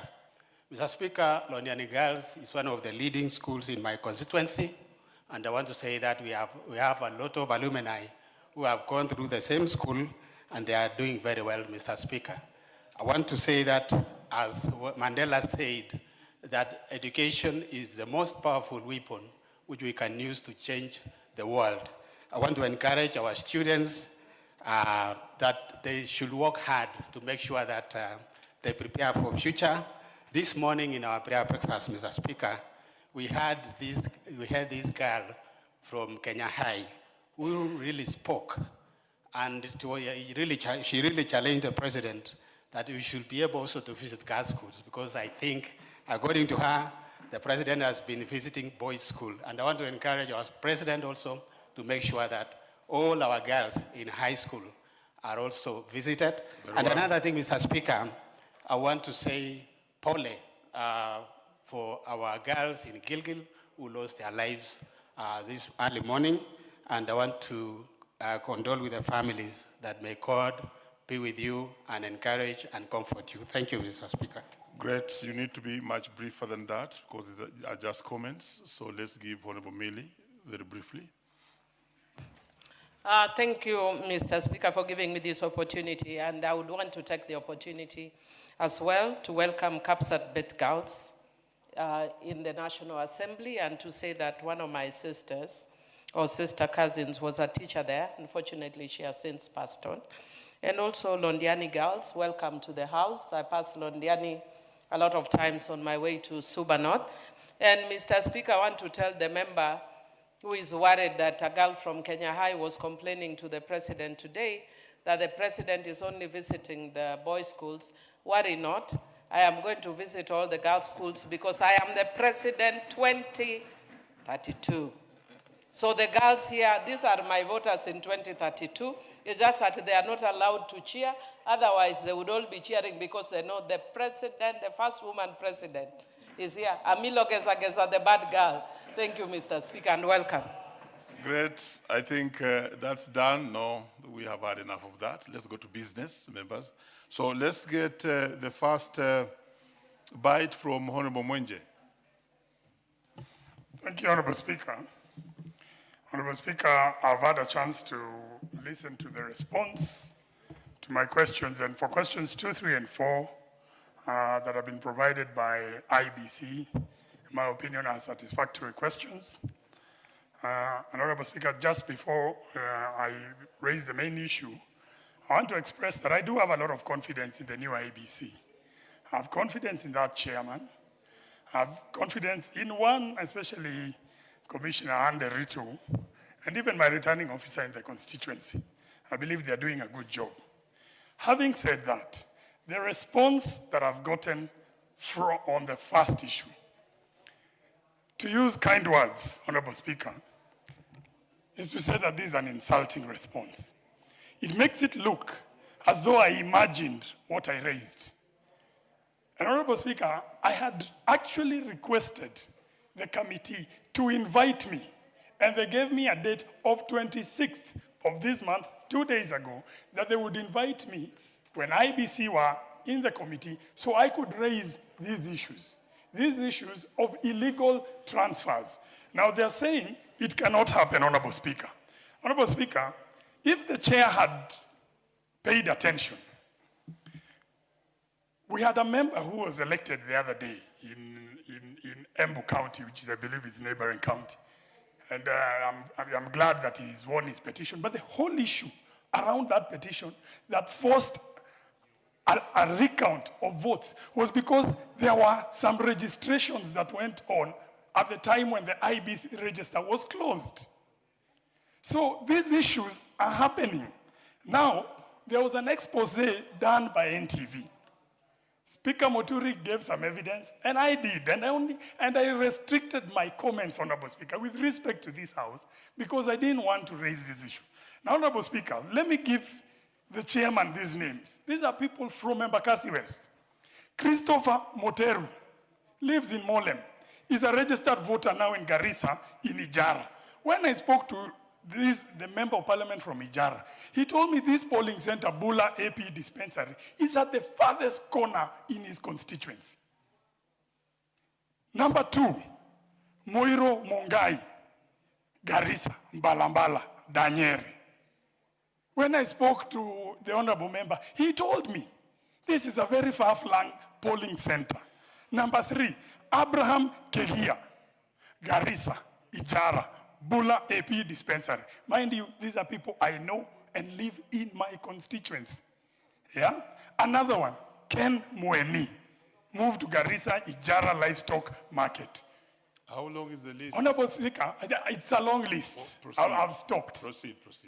Did I imagine these names for them to tell me that it is impossible? And I don't want to raise this politics.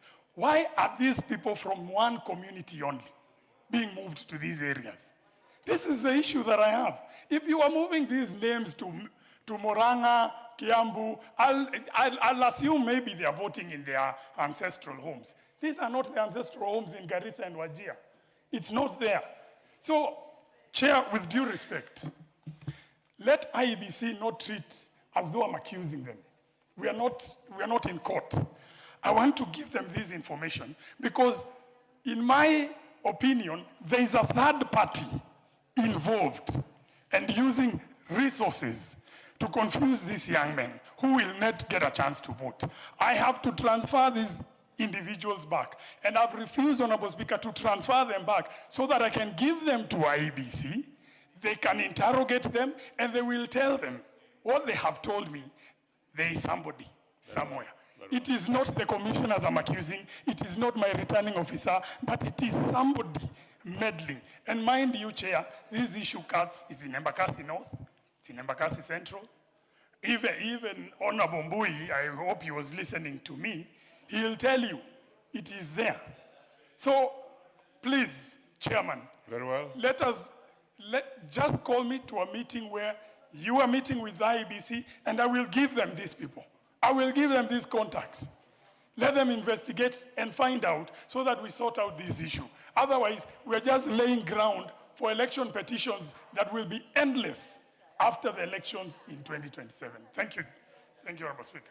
I can see some interest. Let me just take 2 Oundo. Briefly, the first speaker had the leverage. Thank you, Honorable Speaker. And I want Sir George to listen carefully and convey this message to IBC. Honorable Speaker, the integrity of an election is not determined on the day of counting.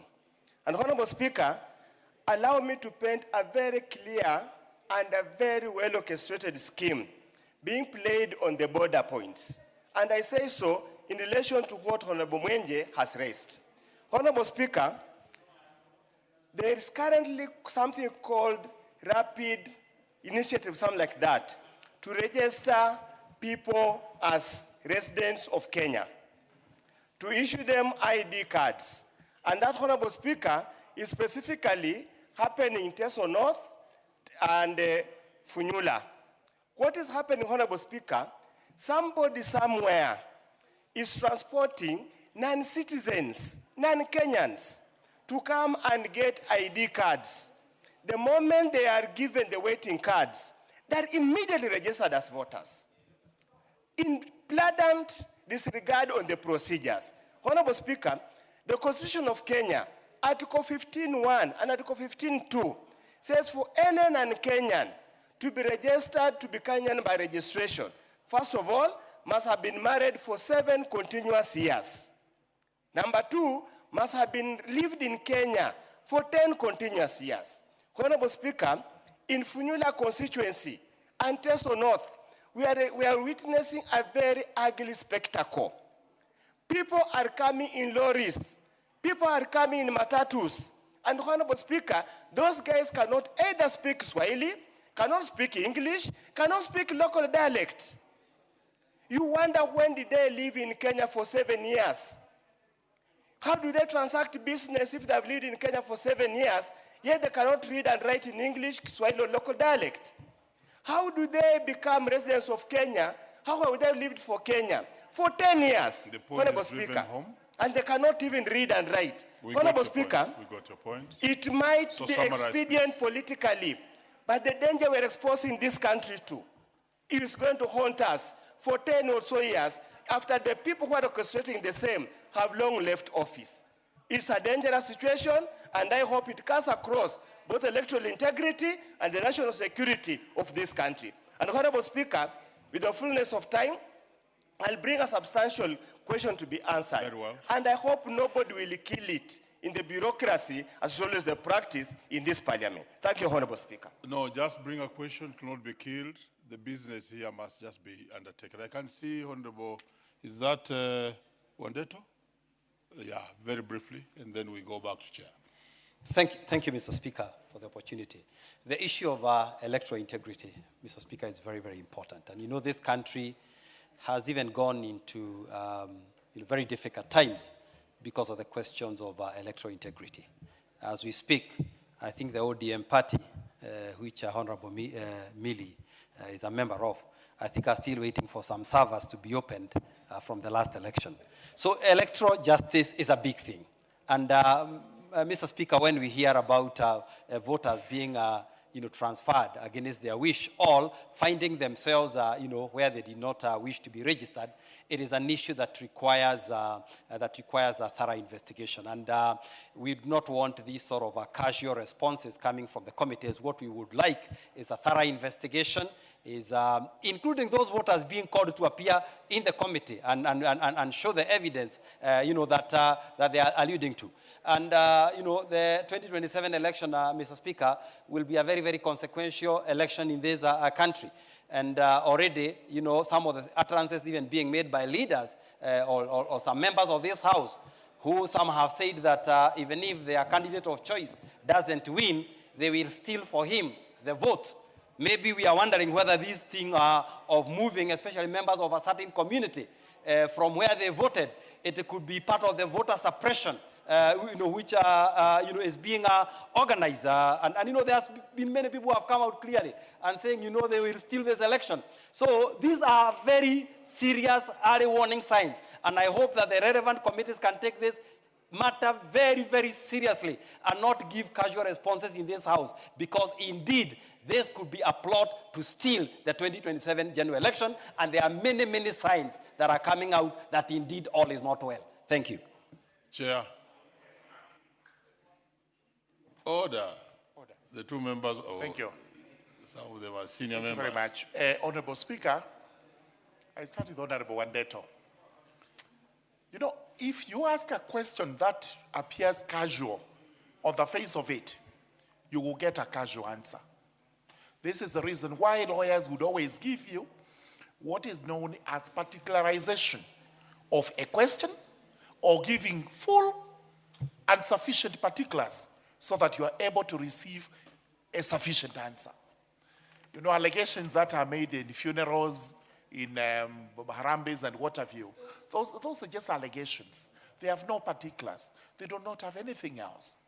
And that takes me to the joyriding by Honorable Oundo. Here we are dealing with the voter registration, not registration of persons to receive IDs. And again, the way you're stating it is equally casual. You're saying there are people coming there in lorries, they can either speak Swahili or Luya language or whatever, and it borders on criminality. So these are criminal elements who are doing criminal things, and you've not made a report. So you need to go to the authorities, make a report so that these are investigated. And you provide the particulars. You cannot just go there and say, last night I was told some lorry was seen somewhere ferrying people. Nobody will take you seriously. Let me go to Honorable Mwenje. Honorable Mwenje, you've read out names. Which names should have actually been in your statement? That's the reason you're complaining that there has been no investigation. Had you given those names in your request, you would now be having answers as to what your constituents who belong to a certain ethnic community did to find themselves in wherever they found themselves, if that is true. So, the way to cure it is you may do a letter to Justice and Legal Affairs with those names, IDs, and other particulars. Then we'll invite IBC to appear before us, and you may be surprised. Through the process I have read here, those constituents of yours actually appeared before a registration officer, expressed intention to go to Mbalambala or wherever they want to go, and the due process was followed and they were moved. How that happened, you say somebody somewhere is inducing them. Again, let us have particulars of that particular somebody somewhere who is inducing them, who is committing an offense, and you are not complaining about him because you are not allowed to do so. However, if the inducement is done elsewhere, we don't know where, and one fine morning, a young man by the names you have given, Mwangi or Kamau or whomsoever, appears before a registration officer voluntarily, out of his own will, volenti, and he says, I want to be moved to Balabala. The reasons he states, whatever reasons, he is now shifting base from your constituency to Garissa or to wherever. And the registration officer is convinced that that application has merit. Believe you me, IBC will act on it. So let's get full particulars. I assure you, we will have IBC coming over and they will give a response. Thank you very much, because at least you have confidence in some of the commissioners. In fact, it's not just Anderito. All of them are determined to deliver to this country a free, fair, credible, justifiable election. Those allegations of rigging, those are wishful thinking of whoever is thinking that way. We want an election that is going to be believable by everybody, because an election is done at a polling station. And that is going to be what we will take forward. So, but this House must also fund IBC. I have made that plea before, that if IBC is not properly funded, then you will hear cries and whinging, because it may not be able to do its work timelessly. Thank you very much. Thank you, Chair. I think your strength in that area has been the specifics, because this is a House of Rules and Order. And relax, Honourable Member. And the two Honourable Members, you can actually bring substantive questions and they are dealt with specifics. But I think Mwenje did very well in terms of the names. And I want to guide that when you invite IBC, it's not bad to invite Mwenje, because he's a member of Parliament and he can execute all these things right there. And by the time you come back here, it's very, very well done. What is it, Honourable Member? Because I've closed that matter. Thank you, Mr. Speaker. Mine was just but a request. Yes. Instead of Mwenje going to the committee, the chair invites IBC in this House, and because the question is cutting across all the constituencies. check out on the people who need to come to the house. We have our order, standing orders, which guide us on who can be called here. Let's move to the next business. Is Honorable Martin Pepela in the house? If so, do we have the Chair, Transport and Infrastructure? Yes, I can see Chair, Transport and Infrastructure there. You have a matter to execute. Honorable members, allow the Chairman, Transport and Infrastructure to execute this matter. Give him the microphone. There's a microphone on your left. Now you have both. Thank you. Honorable Chair, Honorable Speaker, give me the details, please. The member, I can't even see the member. Yeah. Oh, he's here. Okay. Martin. Thank you, Honorable Speaker. Honorable Speaker, on 12 March 2026, the member for Webuye East, Honorable Wanyonyi Martin Pepela MP, requested for a statement from the chairperson of the Departmental Committee on Transport and Infrastructure regarding a tragic road accident along the Wembuye-Kitare Road. Honorable Speaker, in the statement, the honorable members sought to establish, among other things, and I think I will just go straight to the responses because regarding the report on any safety audit conducted on the road at Maraba Junction along the Webuye-Kitare Road, and if so, whether the road area has been officially designated as an accident black spot. Following the accident, the authority reviewed the available crash data for the Maraba Junction along Webuye-Kitare Road, while also taking into consideration the alignment of the road at that particular section that includes the climbing lane. The review indicated that the section does not qualify as an accident black spot. Regarding the measures being undertaken by KENHA to enhance safety at the junction, including the installation of properly designed and clearly marked speed bumps and equip proper road signage, clear road markings, reflective stands, and any other appropriate road safety interventions and timelines for the completion of the installation of these road safety measures. The Ministry of Transport additional urgent road safety measures at the Maraba Junction through the PBC contract, including one, installation of additional warning and informatory signs at the critical points at the junction, and two, remarking of the road with the thermoplastic paint to improve visibility, and three, installation of properly designed rambo strips using the most immediate plans to upgrade the entire section to a dual carriageway as the existing traffic volume does. The ministry submitted that it condoles with the families of the affected victims. However, plans for compensation of victims of accident on its network can happen following thorough police investigation, establishing on who takes the liability.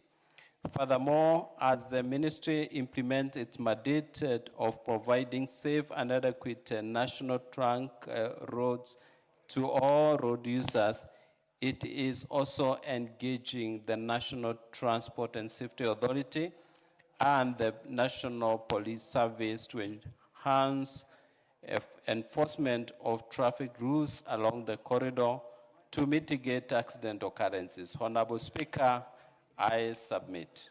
Thank you. Then if it's not there, I would have asked you to proceed and do the two of them because they're concerning. But now let me bring Honorable Pepela for... Thank you, Honorable Speaker. On issue one, Chair, we've lost so many people. on this road, and in particular at this particular spot. And Chair, I think for me where I sit, in terms of categorizing a place as an accident black spot, depends so much on the frequency of accidents that happen in that place. And Mr. Speaker, this place, even when we lost around 15 people, we still continue losing people at this particular place. So Honorable Speaker, I don't really understand the parameters that have been used to say that this particular place cannot fall within a black spot. That's why I want to challenge the chair to really revisit their position and really categorize this place as a black spot, because we are continuing to lose many people. Chair, on issue 2, in terms of the steps that the minister has taken, I want really to appreciate, because we can see remarking of the road, and they have also installed some warning signs. But, Honorable Speaker, we had requested for a comprehensive plan and measures to be able to ensure that they install the warning signs, they install speed bumps, which really has not been done. So I think really I want to challenge Chair that they also need to move and ensure that beyond what has happened, they are also coming up with a comprehensive plan to ensure that they put in place measures that will really reduce the number of accidents at this particular place. On issue 3, Chair, as far as dwelling of this road, I expected really, Chair, that the ministry will tell us if they don't really want, or rather if they are not ready to do all this particular section or this particular road, they should also even just be planning to widen this road. Because one of the challenges is that the road is not that wide enough, and that's why we are having this access. So I think for the ministry to say that the reason why they will not do all this road is because of the budget constraints, I think really they're also not being fair. Because it is this House that recently passed the National Infrastructure Fund, and that fund can as well also be used to be able to widen this particular road. Finally, Chair, I appreciate the ministry condoling with the families that lost their loved ones. But I think really, Chair, that is not enough. I expected the ministry to tell us that beyond condoling with the families, they have taken steps to liaise with the Ministry of Interior to ensure that they conduct... Order, Honourable Member, you are digressing. We dealt with this matter when the substantive speaker was here. And you also have a chance of even bringing a special motion next week, specifically to deal with that matter. I'll be supporting you, I'm a teacher. So please confide yourself to the business. Yeah, Honourable Chair, Honourable Speaker, government is a government of collective responsibility, and a matter happening in one ministry does not tire that ministry from also liaising with the other ministry to be able to have a comprehensive response and action, Mr. Speaker. So, Mr. Speaker, to summarize, I really expect that the two ministries will work closely for us to have a thorough investigation, and finally these families are compensated for the loss that befall them, Chair. Thank you so much, Chair. Chair, Transport. Thank you, Honorable Speaker. I have listened to my colleague, and we work together to ensure that the issues he has raised are addressed. Thank you. Very well. Is the leader in the House for his statement, Thursday statement? Okay, maybe when he comes in, we shall still give him a chance to give the Thursday statement. And here he walks in, I think he is more than ready. So let's get the Thursday statement by leader. Thank you, Honorable Speaker. My apologies, I was running down from the office. Order, leader. Just 1 minute as you settle down.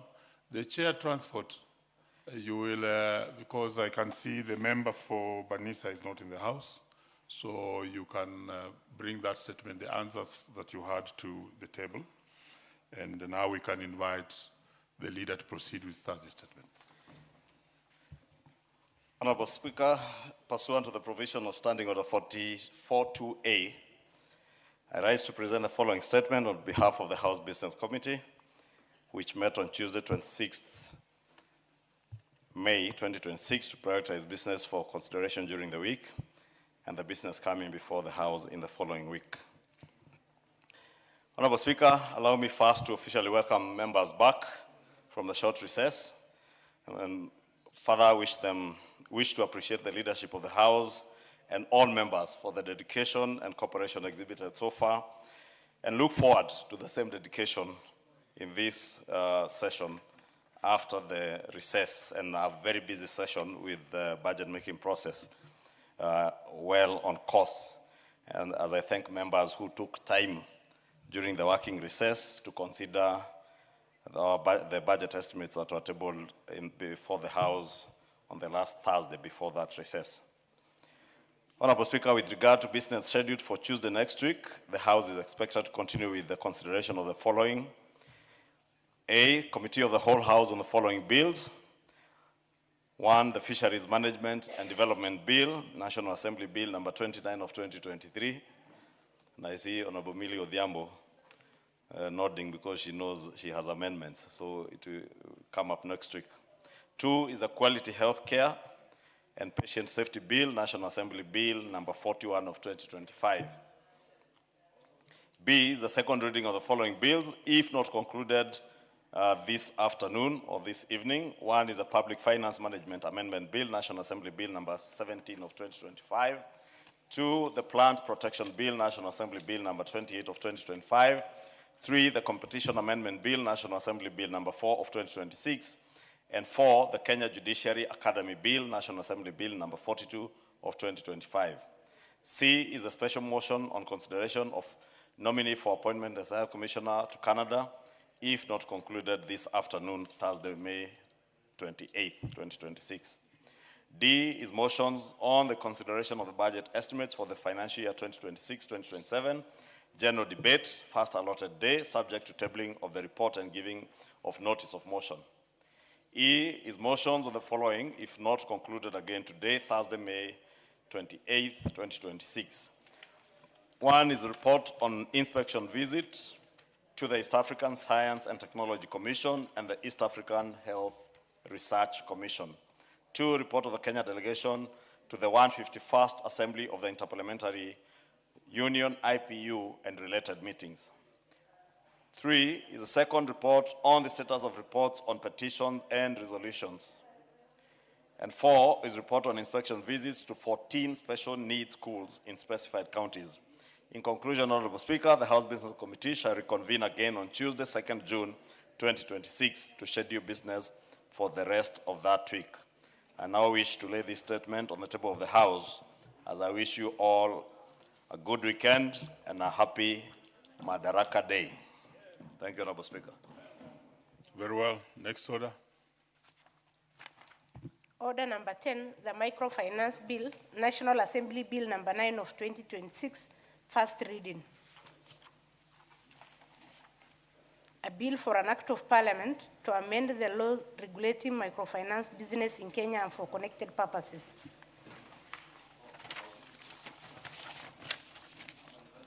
Order number 11, the Kenya Revenue Authority Amendment Bill, National Assembly Bill number 28 of 2026, first reading. A bill for an act of parliament to amend the Kenya Revenue Authority Act and for connected purposes. Next order. Order number 12, special motion, consideration of a nominee for appointment as High Commissioner to Canada. A chairperson, Departmental Committee on Defense, Intelligence and Foreign Relations. Thank you, Honorable Speaker.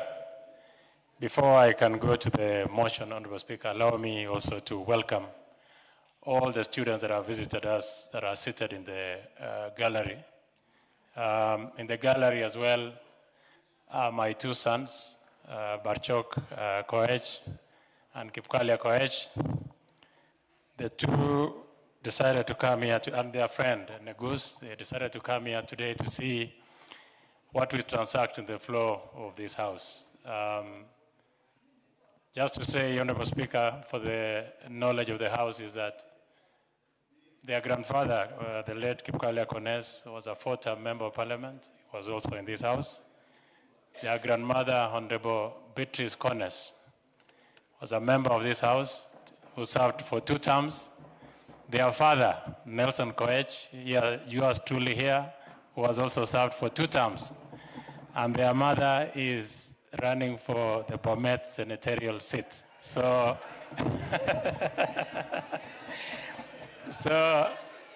so I truly have, even though none of them is showing any interest of politics at the moment, I thought it would be a good thing for them to come here today and see what we transact in this House. And all those that are in the gallery today, the students who are here, we wish you all the best. We wish you all the best in your studies. I know in the near future, some of you will be standing here moving the business of the day and moving this country forward.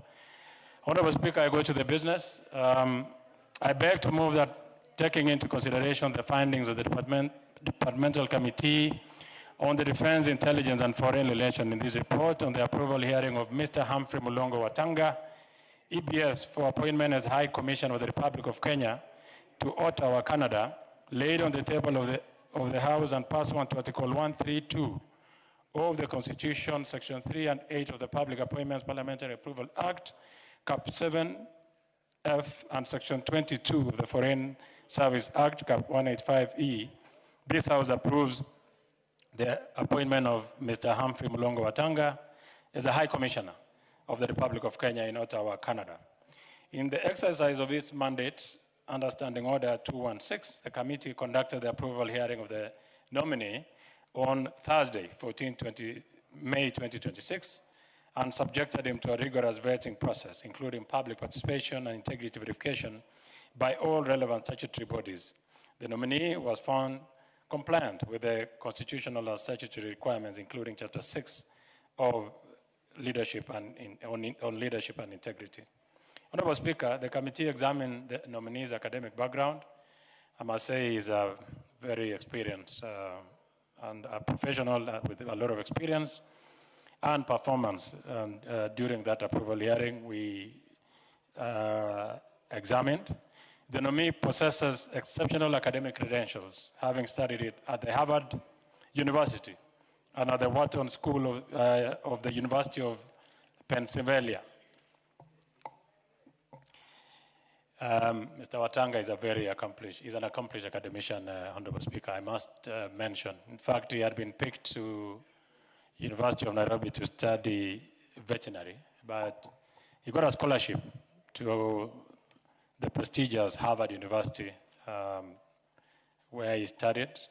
He also demonstrated extensive leadership and institutional management experience through his service as Commissioner General in Kenya Revenue, Vice Chairperson of the Commission on Revenue Allocation before that, and in various investment advisory and corporate finance roles that he has done, both locally and internationally. Honorable Speaker, the committee further noted that the nominee demonstrated substantial understanding of public finance management, revenue administration, economic diplomacy, investment promotion, and international partnerships. During the approval hearing, he articulated vision of leveraging Kenya's strategic geographical position and the African continental free trade framework to position Kenya as a gateway for Canadian investment into East Africa and wider African market. Points to note, however, Honorable Speaker, which of course the committee, after they invited him to appear, we were convinced. The nominee had requested the rescheduling of the approval hearing. And on this, Honorable Speaker, I want to mention, particularly to the nominees and all nominees that appear before Parliament, that they should not take for granted an invitation to appear before a committee of this House. Sometimes they want to push the date of appearance, and it is expensive. Honorable Speaker, having the nominees, first of all, one of the communication is in the newspapers, and it cost about $500,000 to have such a communication in the newspaper. So it costs a lot of money to the taxpayer, and nominees should take an invitation from this House for vetting very, very seriously. Honorable Speaker, he did request for a rescheduling of his appearance, while the committee acknowledged the importance of continuity with public institutions because he had requested that he was handing over his duties in Kere. Members expressed concern regarding the unprecedented nature of the request by a presidential nominee. The explanation advanced by the nominee was considered unsatisfactory by the committee, particularly given the strategic importance and urgency ordinarily associated with presidential diplomatic appointments. And Honorable Speaker, probably this should, even as we discuss, I'm sure it is going to come into the debate, it is important that we pursue. Honorable Bongusha, CNN, is bringing into this House a motion. It's come before my committee. I'm looking on how we will be, those that are going to be picked to the diplomatic appointments should be considered. And it's going to be on a ratio of 70-30. That is what his proposal is saying.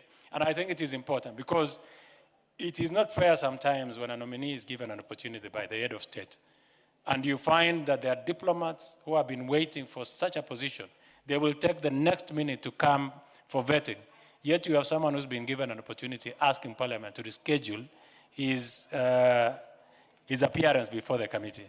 Nonetheless, we were convinced by his excuse, even though with so many question marks. And although the nominee demonstrated an understanding of bilateral economic relations and international engagement, the committee observed that to effectively discharge the responsibilities of High Commissioner, the nominee will require structured orientation and capacity building in diplomatic practice, which is normally done anyway, on foreign policy implementation and protocol affairs. Nonetheless, the committee also observed that the nominee exhibited composure, confidence, and strong analytical capacity during the approval hearing. His exposure to international finance, multilateral engagement, investment negotiations, and cross-border partnerships provides a useful foundation upon which diplomatic competencies may be strengthened. In conclusion, Honorable Speaker, the committee identified no constitutional or statutory impediment to the appointment of the nominee. The nominee satisfied the requirements relating to citizenship, integrity, professionalism, competence, and suitability for state officers contemplated under the Constitution and Foreign Service Act. Accordingly, Honorable Speaker, the committee recommended that this House approves the appointment of Mr. Humphrey Mulongo Watanga, EBS, as the High Commissioner of the Republic of Kenya to Ottawa, Canada. Honorable Speaker, I want to beg the gracious lady, the formidable Deputy Leader of Minority, Honorable Millie Mabona, to second this motion. Thank you. Thank you. Deputy Whip, sorry, but she's running for president in 2032, so yes. I'm just preparing her psychologically. Yes, thank you, and thanks for noting that. But currently, I'm the Minority Chief Whip. Thank you, Mr. Speaker. Before I second, let me take this opportunity to welcome Moi girls. I think they're the ones who was called Highlands in the past. And it's a school that has produced great women in this country, including Mama Ida Odinga, a great friend of mine. And this is how we do business in the House. And when you see women in this House, I want you to know that now that you see very many of us here, it's not always been like that. When I joined Parliament 17 years ago, we were only 17 women. So we hope that by the time you get here, you'll be more than 100 women. Mr. Speaker, I also want to welcome the family of Honorable Koech, and you are doing a good thing because it's good for our families to be acquainted with the kind of work that we do. And I want to say that I served with the late Honorable Kipkalia Kones, I served with Beatrice Kones, and now I serve with Honorable Koech, who is my chairman in the Defense Committee. And I want to tell Honorable Koech will be a clog in the campaign of the president, because now you are dynasty when you are not supposed to be dynasty, with now with your wife also running you qualify to be dynasty. Having said that, Mr. Speaker, I ask to second the motion on the approval of Mr. Humphrey Mulongo Watanga, EBS, for appointment as High Commissioner of the Republic of Kenya to Ottawa, Canada. Mr. Speaker, the committee undertook the approval hearing of the nominee on Thursday, 14th May 2026, in accordance with the Constitution, the Public Appointments Parliamentary Approval Act, the Foreign Service Act, and the standing orders of this House. The committee confirmed that the nominees satisfy the constitutional and statutory requirements for appointment to state office, having been duly cleared by all relevant statutory bodies in the country. Mr. Speaker, the committee further notes that the nominee possesses exceptional academic and professional credentials, having studied at the famous Harvard University, and I wish the minority leader, Honorable Inchungwa, was listening, who likes bragging about alliance. Now we have somebody here with Harvard University, and including Honorable Karoli, but who also went to Harvard, but I also went to New York University, so don't boast for me. Mr. Speaker, he also went to the Wharton School of the University of Pennsylvania. He has also demonstrated extensive experience in public finance management, institutional leadership, investment advisory, and revenue administration through his service at the Commission on Revenue Allocation, and more recently as a Commissioner General of the Kenya Revenue Authority. Mr. Speaker, additionally, the nominee demonstrated strong analytical ability, composure, and understanding of economic diplomacy during the approval hearing. Mr. Speaker, his experience in international finance, cross-border investment engagement, and strategic negotiations provides a useful foundation for advancing Kenya's bilateral relations with Canada, particularly in trade, investment, innovation, education, and technology cooperation.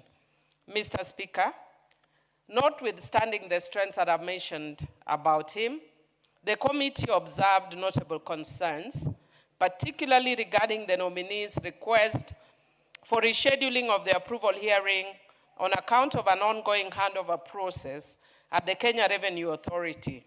Mr. Speaker, I know this may sound like a simple matter for a lot of people, but such a request by a presidential nominee was unusual and occasioned additional public expenditure, especially in these difficult economic times, arising from the need to undertake a second public advertisement and extension of the vetting timelines.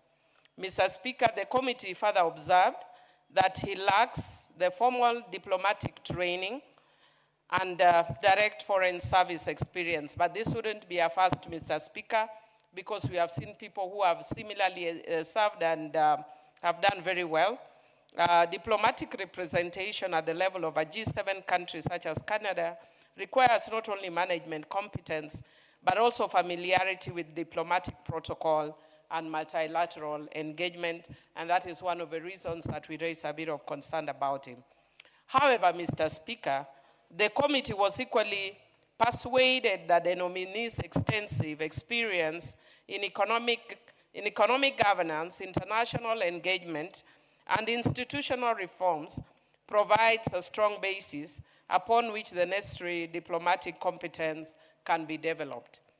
Mr. Speaker, this approval should therefore not be interpreted as an affirmation of complete readiness in diplomatic practice, but rather as recognition of the nominee's professional competence, integrity, and potential to effectively represent Kenya's interests upon receiving the necessary institutional support and orientation.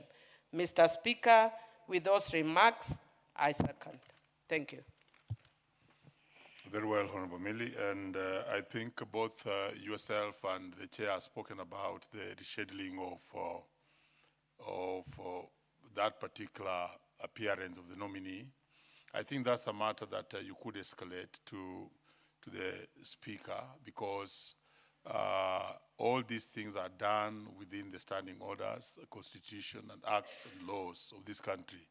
And such a rescheduling can have a very serious meaning, and therefore I would be asking the chairman to escalate that accordingly. Honorable members,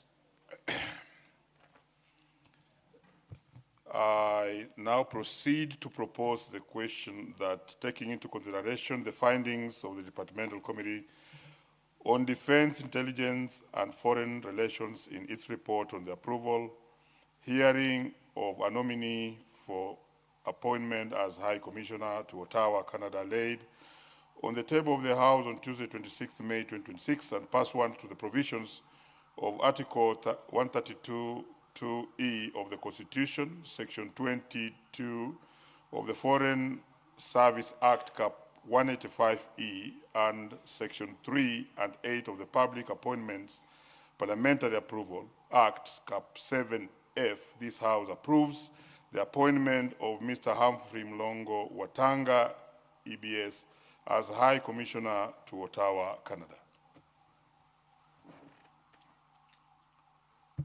The Honorable Ndindi Nyoro. Thank you very much, Honorable Speaker. And as I rise to almost congratulate Mr. Humphrey Watanga, I also want to make some brief comments, Honorable Speaker, and especially in terms of foreign policy. But before that, Honorable Speaker, you allow me to send my most sincere condolences to the families who have been affected by the tragic fire at the Utumishi Girls Academy. Honorable Speaker, this is an incident that have shaken our nation, and we stand in solidarity with all the affected families at this very unfortunate and very difficult moment.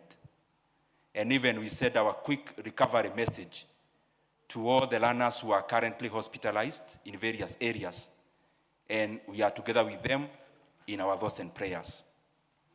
Honorable Speaker, I also want to welcome all the learners who are here today, and I want to commend them for finding time to come and see how we do our business here in Parliament, and also wish them all the best in their aspirations, because I'm sure a majority of them would want to be occupying these positions.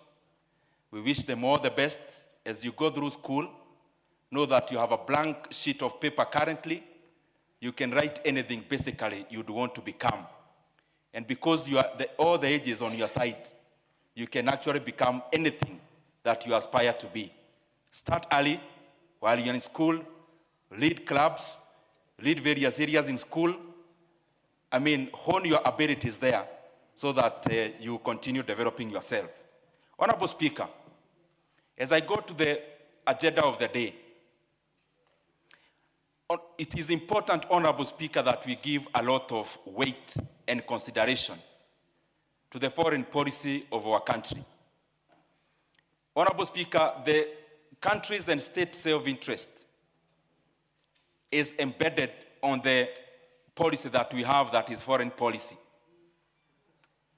Currently, Kenya, as it stands, Honorable Speaker, as a developing country, our role should basically be about trade, investments, and production. Because, Honorable Speaker, whatever we do that safeguards our national interests, it should always have fruits to the Kenyan people.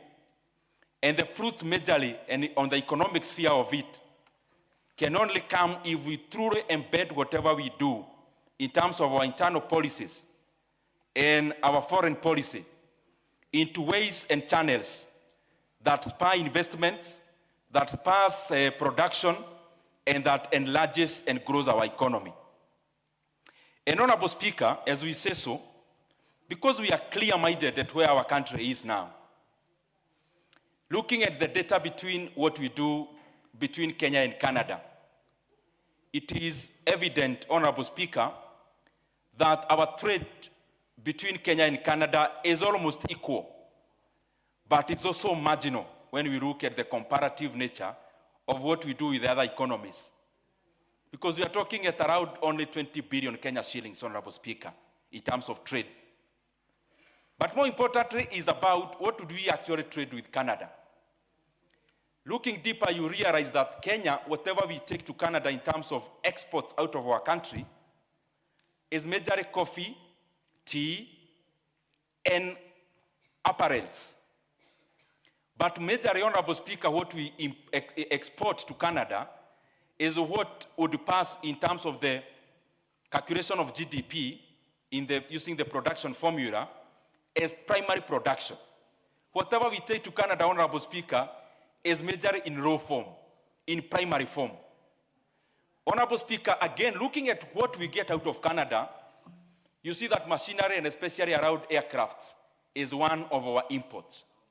The point I'm trying to make is this, Honorable Speaker, that looking at Canada itself, how it grew, because it's way ahead of us in terms of GDP per capita, and the other countries that have grown, Honorable Speaker, it's very difficult for a country and thrive on the basis of primary production. And therefore, it is important, as we debate about foreign policy and the officers we are seconding to those foreign missions, Honorable Speaker, that we all retrospect that we also need to make our economy a bit more complex.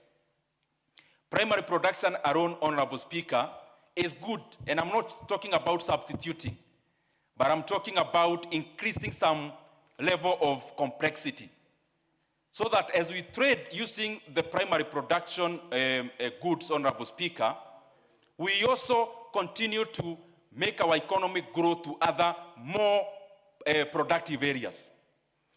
Honorable Speaker, in terms of production, the more you embed technology, the more productive you become, and the more you produce high-quality commodities, products, Honorable Speaker. And therefore, it is important, even as we look at these kind of scenarios, we look at areas of adding value to whatever we trade with Canada, but even going further by making some decisions that will make our economy much more complex, produce much more complex commodities, much more embedded with much more technology, so that, Honorable Speaker, we can earn much more. Because, Honorable Speaker, if you measure in volumes, the volume we export and the volume we import, whereas the barriers of payment is almost close to the same, you realize in terms of volumes, whatever we import is quite small in volume, because it's technology intensive, Honorable Speaker. Honorable Speaker, therefore, having said that, we also have to look at what do we need currently, even as we talk about that medium and long term that I've talked about. That our country now can, even as we try to make our economy complex, we can also do something in increasing the exact products that we actually trade with Canada. And Honorable Speaker, we look at our current situation. What are we selling more to the world? Number one, of course, being coffee and tea and floriculture, but also, Honorable Speaker, in terms of service, that is tourism. And Honorable Speaker, and I hope we can always do this as a country, that as we set Kenyans to represent us in various missions, Honorable Speaker, their target should be very clear. And our target currently, what we need as a country, is in terms of increasing our trade volumes and also our trade worth in terms of the amount that we earn. And Honorable Speaker, it is now time that even as we said these Kenyans in terms of foreign policy and in terms of all the other things they do, they must have a target in terms of looking for the markets of the Kenyan commodities. So that any person working for Kenya in any of the missions abroad, one of the missions and one of the targets they must have is the amount of trade you actually fetch for our country, Honorable Speaker. Secondly, is in terms of marketing our country. Honorable Speaker, if you look at the tourism numbers, Kenya is still too low despite whatever measures that you have done. And there are cases that have shown that, Honorable Speaker, if we get the right people to market our country, we can earn much more when it comes to tourism numbers, Honorable Speaker. Even the marginal increase we have had, Honorable Speaker, we can do more. If you look at a country like Albania, Honorable Speaker, in the last decade, this is a country that previously was attracting just around 1 million visitors, Honorable Speaker. Between 1 and 2 million visitors. And out of deliberate policies to grow tourism, Albania was able to grow their tourism numbers, Honorable Speaker, in a span of a very short time to over 14 million visitors, Honorable Speaker. And we are talking about a country that is quite small compared to Kenya and that is not as endowed like Kenya when it comes to tourism capabilities and what we can sell. And therefore, there is a lot of things that we can do using the capacity that we have as the country, and especially marketing Kenya as the right place. The other thing, Honorable Speaker, is about diaspora management. Currently, as we know, whatever we get mostly in Kenya is remittances. But we must never confuse remittances and FDI, because we must do both. Whereas remittances is consumerism driven, FDI is investment intensive. It is way in its time, Honorable Speaker, that we must also be creative on how we can make our remittances become more of FDI for investments other than tokens only for consumption that we set back at home. As I go to the conclusion, Honorable Speaker, I have seen a very robust CV of Mr. Watanga. And Honorable Speaker, we know he was an officer in KRA. And that begs the question, Honorable Speaker. We have seen a lot of turnover at KRA.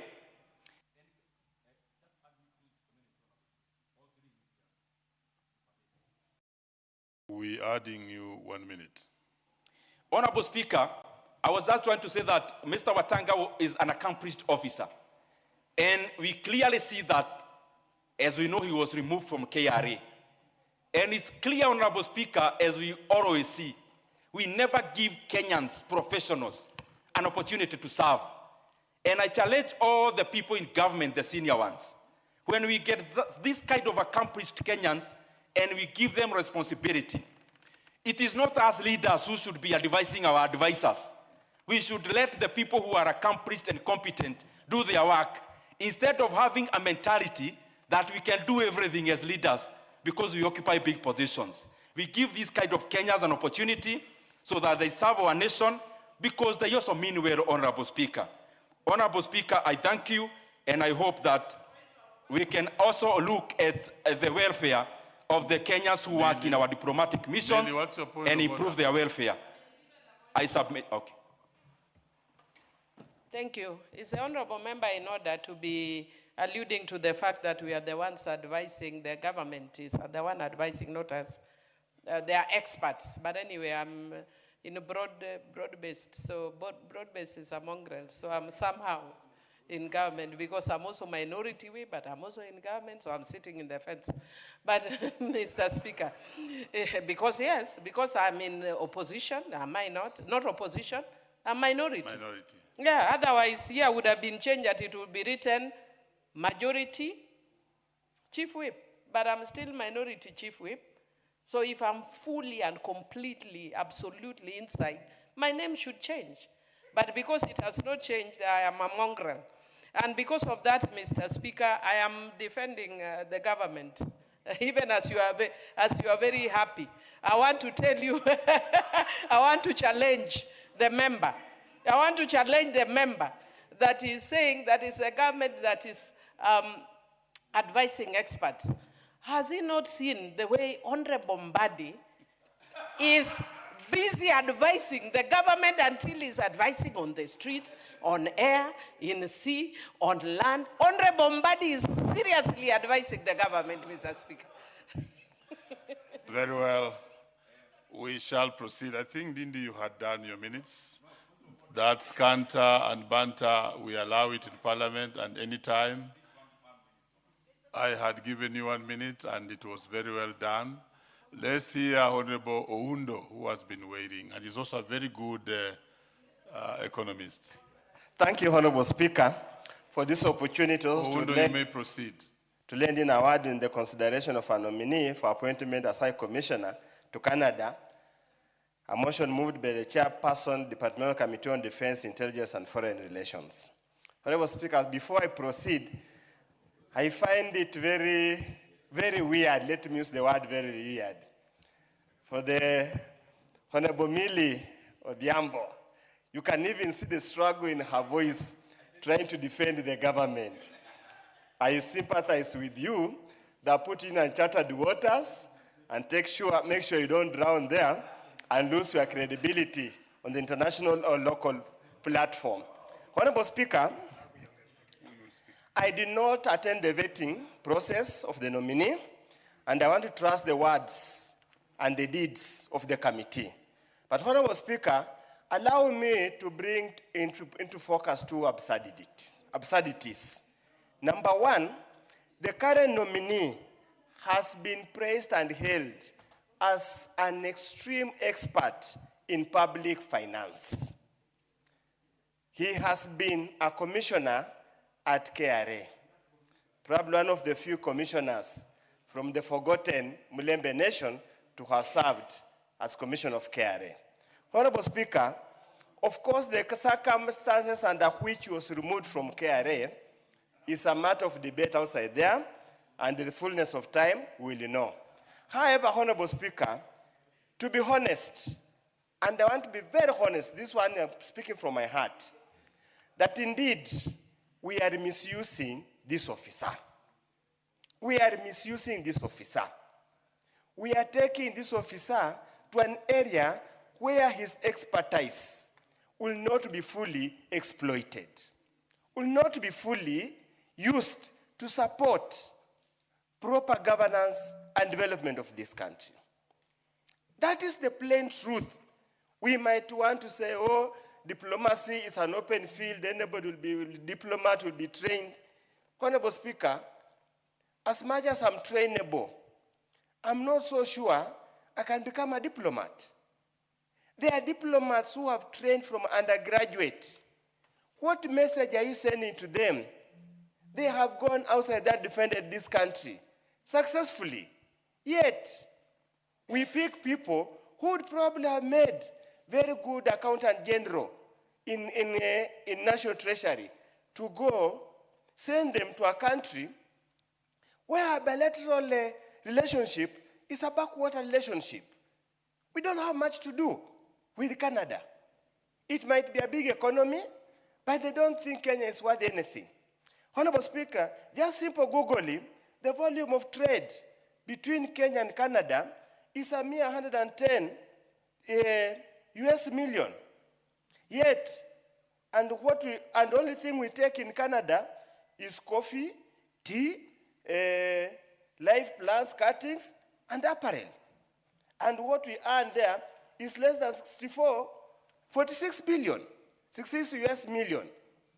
Honestly speaking, and then you are taking such a decorated officer to go and while away there, waste time, rot there, just because, Honorable Speaker, sometimes decisions made in this country are very, very disappointing, are very frustrating.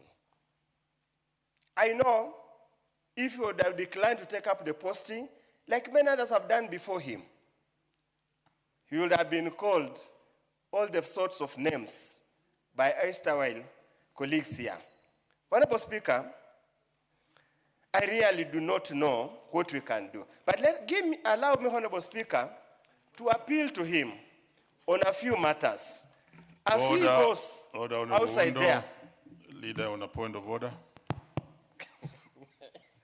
Honorable Speaker, you know, Honorable Ondo is a very good debater and usually has a lot of substance.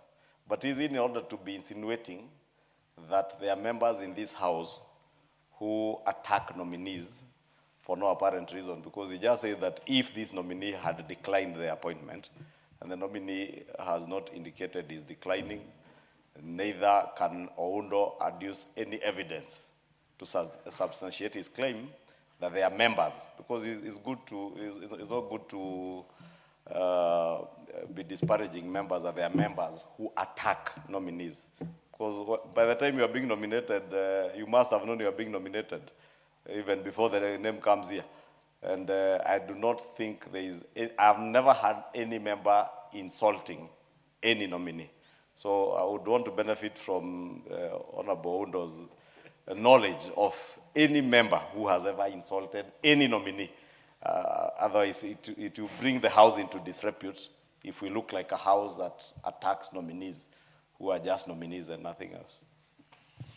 Very well, Honorable Undo, before you pick up from where you left, let me acknowledge in the presence of the public gallery, Githunguri Girls High School from Kandara, Nakuru, who are in Parliament. And on behalf of the House and members, I want to welcome the students in the House. Thank you, Honorable Speaker. I was very careful with my words. I did not mention any member that would have warranted a special motion. I was very clear. Chair, Honorable Speaker, I've been here. This is my second term. And luckily enough, before I came here, as they would say, I had seen so many books. So definitely, I'm very careful in my mind in what I say.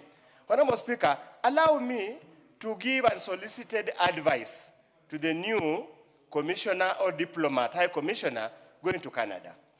There is very little we can do to improve trade relationship or trade volumes between Kenya and Canada, because nothing else we are going to produce that Canada requires. The only thing we'll continue to do is to send coffee, probably tea, and those kind of things.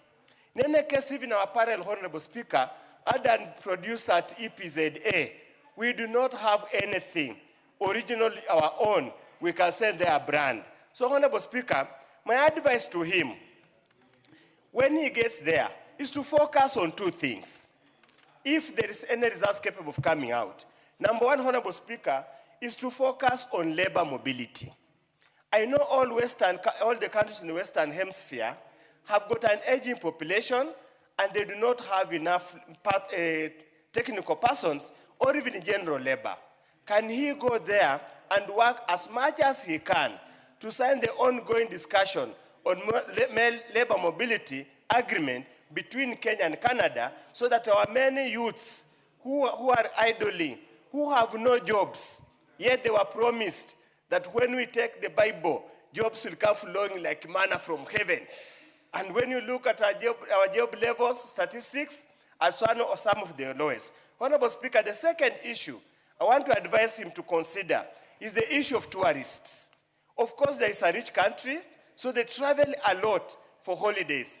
Like some of us, me and the Honorable Speaker, because of the challenges we have in our constituencies and villages, the farthest we can go for holiday is Mombasa or Kisumu, Acacia. Honorable Speaker, I was in Morocco. I had the benefit of being in Morocco about 2 weeks ago on WSPU function. And I imagine, I was told they receive 20 million tourists every year. Yet whatever they have, their coastline is also short. They have no variety of anything to be seen. Honorable Speaker, Egypt, despite the fact that they have the pyramids, they receive a whole 19, yet Kenya only receives 7.9 million visitors. And surprisingly, Honorable Speaker, only 2.7 are foreign visitors. You can see, Honorable Speaker, how badly we are doing. You can see, Honorable Speaker, how bad there's so much lost opportunity in the diplomatic cycle, because what we do, Honorable Speaker, we send demoralized members who go there to while away, hoping one day they will come back. Honorable Speaker, as I conclude, also allow me to join my colleagues in welcoming the students and the learners in general who continuously visit the National Assembly to come and listen to what we do here. This is what we do. We debate, we interject each other intellectually, and we don't become emotional. That's what we are supposed to do. Also, when you go outside there to debate maturely, objectively, and without getting carried away with emotions. Honorable Speaker, as I conclude, I wish him well. I hope when I go to Canada, I'll visit him and see how he's faring as he represents.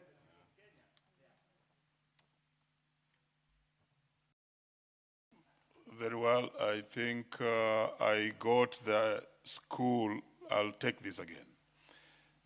Githunguri Girls High School, constituency Kandara, and counties Muranga, not Nakuru. They are welcome. Yes, Honorable Muchomba. Mr. Speaker, thank you very much for clarifying on the school that has visited, because these names, Githunguri, Kandara, and I represent the great constituency of Githunguri, is a bit confusing. But I'm happy to hear that the name Githunguri is spread out all the way from Kiambu County to Muranga County and to even other counties. No wonder they elected a great woman like myself, yours truly, Wamushomba. I am here, Mr. Speaker, to defend and to convince this House that this nominee we have for Canada is the right nominee, Mr. Speaker. Mr. Speaker, I listened to my very good brother, the Honorable Dende Nyoro from Kiharu, giving us data and tabulated data on how imbalanced balance of trade is between Kenya and many countries. And it is true, Honorable Dende Nyoro, our balance of trade, Kenya versus China, Kenya versus Canada, Kenya versus Japan, it is not balanced. And so, we can only balance it by sending the best of the best from the cream of the best. And therefore, this nominee, even if he has not proven to us that he has done such kind of activities in the past, from his credentials, this is the person who is supposed to make sure that the differences between the balance of trade between our country and Canada is taken care of. Mr. Speaker, I am very excited because we thought it cannot be done. And finally, it has been done, Mr. Speaker. The bridge between Kenya and China has been met by the recent historical trade benefit bridge that was done of over $4 billion US. I am very excited with the kind of work that has been done by the same representation that has been sent to China. Mr. Speaker, if Chinese balance of trade is going to be corrected, the imbalances between Kenya and China, we are sending the best of the best from now so that we can also correct the imbalances in Canada. Mr. Speaker, it is good to appreciate that those in China have already decided that they are going to make sure they introduce new packages that are going to provide very good platforms for our tea farmers, coffee farmers, avocado farmers, macadamia nuts, and others, so that they can be able to export free access duty to China. If you have already done it in China, Mr. Speaker, I'm arguing and saying this nominee, even if he has not done it in the past, but his papers are good, he can learn from the best, he can benchmark from his colleagues who are already in China, and they have created an opening for our farmers, and we can do it for Canada. So I support the nominee. I support that he can be able to be given this opportunity to move on. Thank you, Mr. Speaker. The Honorable Robert Basil. Thank you, Mr. Speaker. From onset, allow me first to condole the families, the bereaved families of Utumishi Academy. It's a Sunday, Mr. Speaker, to lose so many young ones who are so optimistic to live, and today we are mourning them. Mr. Speaker, allow me to support the motion for nomination of Humphrey Mulongo. And I want to disagree with my brother Oundo that Humphrey Mulongo will actually be whining in Canada. I don't think so. When you look at the task ahead, one of it is to promote Kenya abroad, Mr. Speaker. And by promoting Kenya abroad... Order, Honorable. Just go back and do the correct thing. You are now a seasoned member of this House. You may proceed. Honorable. Yes. So, Mr. Speaker, if you look at the specific role that is ahead of Mr. Mulongo as a nominee for Kenyan High Commissioner to Canada, one of it is to champion Kenyan exports to Canada, Mr. Speaker. And I was extremely perturbed when I heard that Kenya is almost earning nothing in terms of exports to Canada. But I want to make reference to 2024 statistics, Mr. Speaker. In 2024, Kenya was able to export goods worth 19.7 million US dollars, Mr. Speaker. and it was able to import 131.8 million US dollars. If you look at Canada, Canada was able to import goods worth 58 million US dollars. That was 2024, Mr. Speaker. That is to tell you, Mr. Humphrey has some work to do. He needs to put more energy to promote Kenyan exports to Canada, Mr. Speaker. Importantly, in Kenya, we are grappling with unemployment, Mr. Speaker. Humphrey can be able to negotiate for foreign investments right here in Kenya, Mr. Speaker. I want to borrow leave what happened in the US. The US has been able to attract foreign investors from China and many other countries, Mr. Speaker. Kenya can equally do that if we make it easier to do business right here in Kenya, Mr. Speaker. And Humphrey can be able to champion for foreign investors from Canada to come and invest, open industries right here in Kenya if we put enabling environment from a business front for these investors to come and establish businesses right here in Kenya, Mr. Speaker. Additionally, Mr. Humphrey needs to build bilateral relations between Canada and Kenya.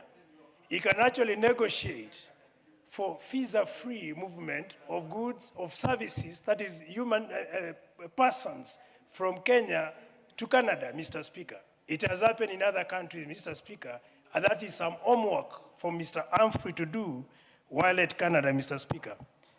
When I used to live in the US, there are situations of double taxation, Mr. Speaker. And in this case, Humphrey needs to negotiate for double taxation agreements between Kenya and Canada. And if you look at his experience, he has solid experience in taxation, Mr. Speaker. And that's why I disagree with Oudo when he says the guy does not fit for this particular job, Mr. Speaker. He actually fits for the job, Mr. Speaker. Importantly, Mr. Speaker, he has some work to support citizens, Kenyan citizens living abroad, that is in Canada, Mr. Speaker. Now, based on that duty, I also want to underscore some of the notable achievements of Humphrey, which I think aligns with the responsibilities ahead of his job or ahead of him, Mr. Speaker. And one of the notable achievements, he has been able to digitize the tax system in KRA. He has also been able to do institutional reforms within KRA, Mr. Speaker, and he has also been able to expand the tax base as well as compliance within the Kenya Revenue Authority. And that is to tell you, if you look at these notable achievements and the assignment ahead of him, it actually aligns. And of course, experience is acquired through work. So given this opportunity, I'm sure he should be able to do well. And then academically, Mr. Speaker, this is an experienced person in public finance and with the qualifications which literally aligns with foreign policies, and that aligns with the job that Mr. Humphrey is supposed to do. So with those few remarks, Mr. Speaker, allow me to congratulate him in advance for this appointment, and we look forward to see him registering some remarkable achievement, just as he did as a Commissioner General in KRA. Thank you, Mr. Speaker. I submit. The Honorable John Gitonga. Thank you. Thank you, Honorable Speaker. And as I do my contribution, I also take this opportunity to actually say my condolences to the families that have lost their very young ones and in Utumishi Academy and Junior School, Honorable Speaker. And also, Honorable Speaker, I wish quick recovery to the kids that are in hospitals. And in this very difficult day, Honorable Speaker, I want to give my solace to those families that are facing quite a difficult time.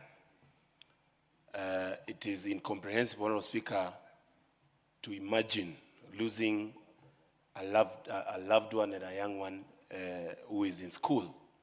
Honorable Speaker, on the same breath, I also want to call upon this House to expedite and see the finality of the National Disaster Risk Management Bill that is currently in mediation, a bill that is looking at ensuring that we have equipment and VAT free of charge, Honorable Speaker, without taxation, and putting, Honorable Speaker, Honorable Gitonga. Yes, I can be informed, Honorable Speaker. Proceed, Leader. Thank you, Honorable Speaker. Just to inform the member for Manyata that the National Disaster Management Bill, which is a bill I sponsored way back in 2023, has gone through mediation, is completed, and will be assented tomorrow morning. Thank you. Honorable Speaker, it's good to be informed, but I also say that we need to expedite that because a national disaster, Honorable Speaker, is something that you can't expect. But the preparedness in it, Honorable Speaker, is what really this House must look into. We need also to actually ensure, just like the country we are talking about, Canada, which has, if you read clearly, Honorable Speaker, you'll see from 2023 moving forward, they have increased their budgets in terms of disaster risk management, Honorable Speaker, to ensure we mitigate whenever such an issue comes in. But Honorable Speaker, also, as we discuss Mr. Humphrey, who is a person I knew when he was in KRA, and as we congratulate him, Honorable Speaker, it's good to discuss our very interesting foreign policy, Honorable Speaker. And I agree with the previous contributors on the need for Mr. Humphrey to look at how to enhance our trade between Canada and Kenya, Honorable Speaker, and also, Honorable Speaker, see how we can have even our very produce that we have had value getting to Canada, Honorable Speaker, so that our trade can even be better, Honorable Speaker, and also ensure that we sign even free trade agreements with this country that have seen even the population of Canadians in Kenya has been increasing immensely in the late years, Honorable Speaker. But, Honorable Speaker, we also need to discuss in a major way, Honorable Speaker. Today, I woke up to news of some agreement of quarantining Ebola victims, Honorable Speaker, from other countries such as the US to Kenya, Honorable Speaker. And I was wondering, such significant agreements, and knowing very well, Honorable Speaker, we are discussing our very weak disaster management and risk management, including things as easy as screening of diseases at the airport, Honorable Speaker. We are having challenges with them as a country. But, Honorable Speaker, when you hear voluntarily Kenya coming in to say we can quarantine Ebola victims, and knowing this disease, Honorable Speaker, is a disease that can spread like wildfire, Honorable Speaker. If you quarantine a patient even at KNH, and you have a cleaner who comes from Kibera, Honorable Speaker, then this country will lose a big population. If you read, you'll notice, Honorable Speaker, that almost 80 to 90% of Ebola patients lose their lives. And that is something that this country must completely, and this House must refuse in the strongest terms possible, Honorable Speaker. And this, Honorable Speaker, also brings a question of how prepared we are. Honorable Speaker, I know sometimes we work to ensure that we have good relations with our Western world brothers, but we cannot be doing the most. We have just had a crisis with our police officers going all the way to Haiti. We had to foot the bill, Honorable Speaker, in a very unfair way. And as we enhance our engagement with Canada, one of the things that I like about Canada is the fact that, yes, they are a superpower, but Honorable Speaker, you will not find them pushing such and bullying, Honorable Speaker, such issues to a country, a developing country like ours, Honorable Speaker. And it's good, Honorable Speaker, to say that I wonder what would inform even the Ministry of Health or even the President on trying to risk, Honorable Speaker, Kenyans in such a big and a significant way, Honorable Speaker. I have read the CV of Mr. Humphrey, Honorable Speaker. I believe he's a man that not only he has done good things for KRA, but he should live with his book well filled on things that he's supposed to achieve as he moved to Canada, Honorable Speaker, to enhance our relations. Honorable Speaker, I support. Mover.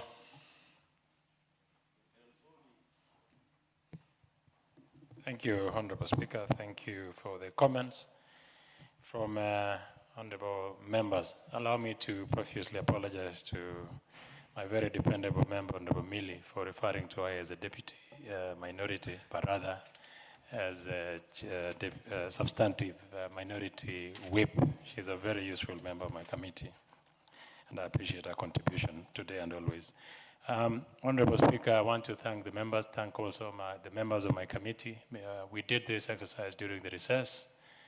When the rest of the members were having their recess, we were seated having this process. I want to thank them, thank the staff of my committee, thank the honorable members for a useful contribution, and I hope that Honorable Watanga's name might be approved and be considered by this House.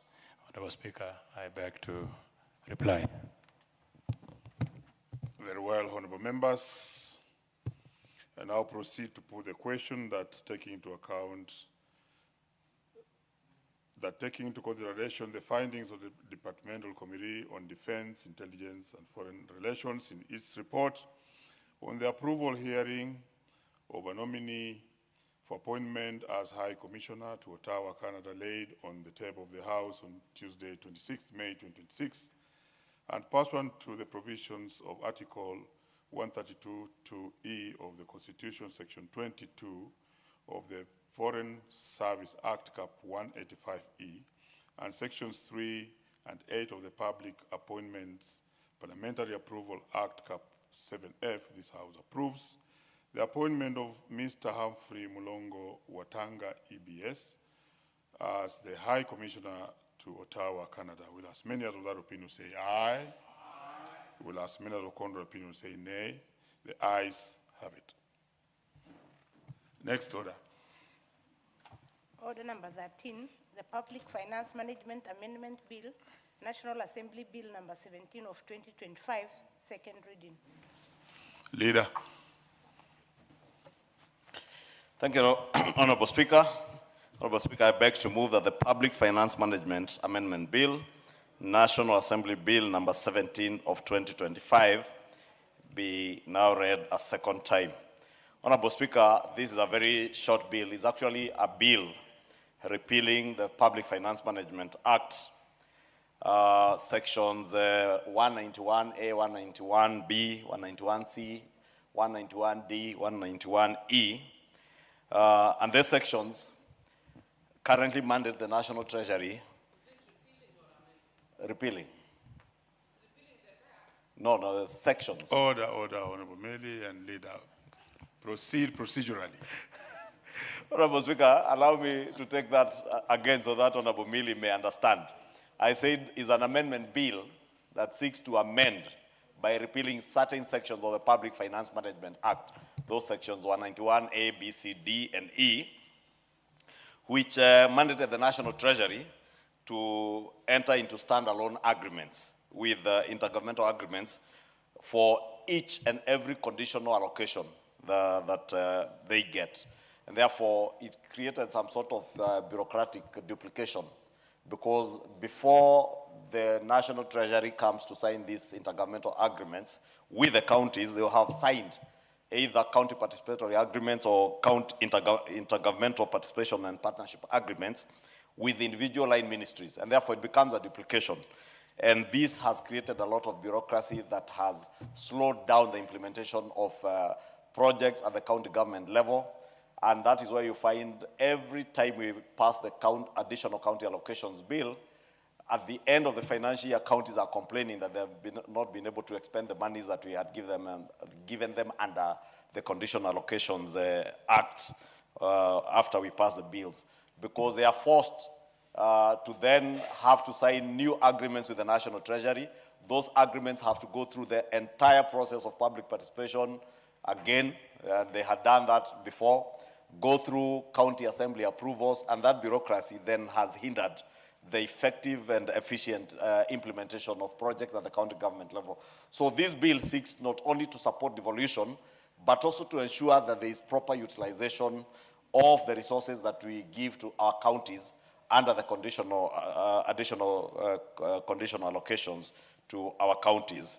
Therefore, Honorable Speaker, as I said, it is a very short bill, and all the stakeholders, because the Committee on Finance went through extensive public participation, engaged with a number of stakeholders, and those who have read the report that Honorable Kimani Kuria tabled here some time back will notice that from that, the engagements were through public participation. All the stakeholders, whether it's the Council of Governors, the Commission for Revenue Allocation, the National Treasury, and indeed even individual members of the public, were in strong support of this amendment bill, because it is enhancing the efficiency with which we are able to implement projects at the county level.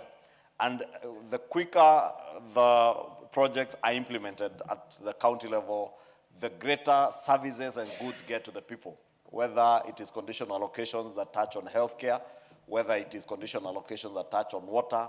These are issues that are very sensitive to the people who are being served at the county level of government. And therefore, all the stakeholders are in support of this amendment. I do not see in the report any concerns by members of the public or any of the other stakeholders as to the repeal of these particular sections. And if you look at clauses 4, 5, and 6, that is repealing sections 191C, D, and E,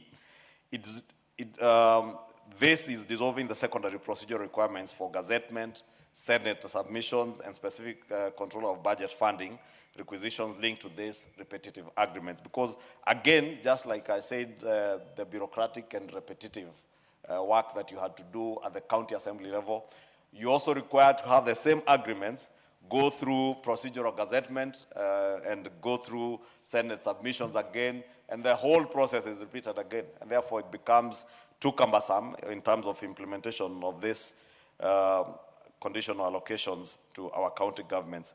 Honorable Speaker, let me finish by assuring the House and indeed the country that these changes to the PFM Act do not in any way interfere or undermine the oversight role or the oversight mechanisms or the constitutional, any of the constitutional safeguards that have been put in place. None of either the oversight role of the county assemblies or the oversight role of the Senate or indeed this House, or even the constitutional safeguards that have been put in place are being compromised by these changes.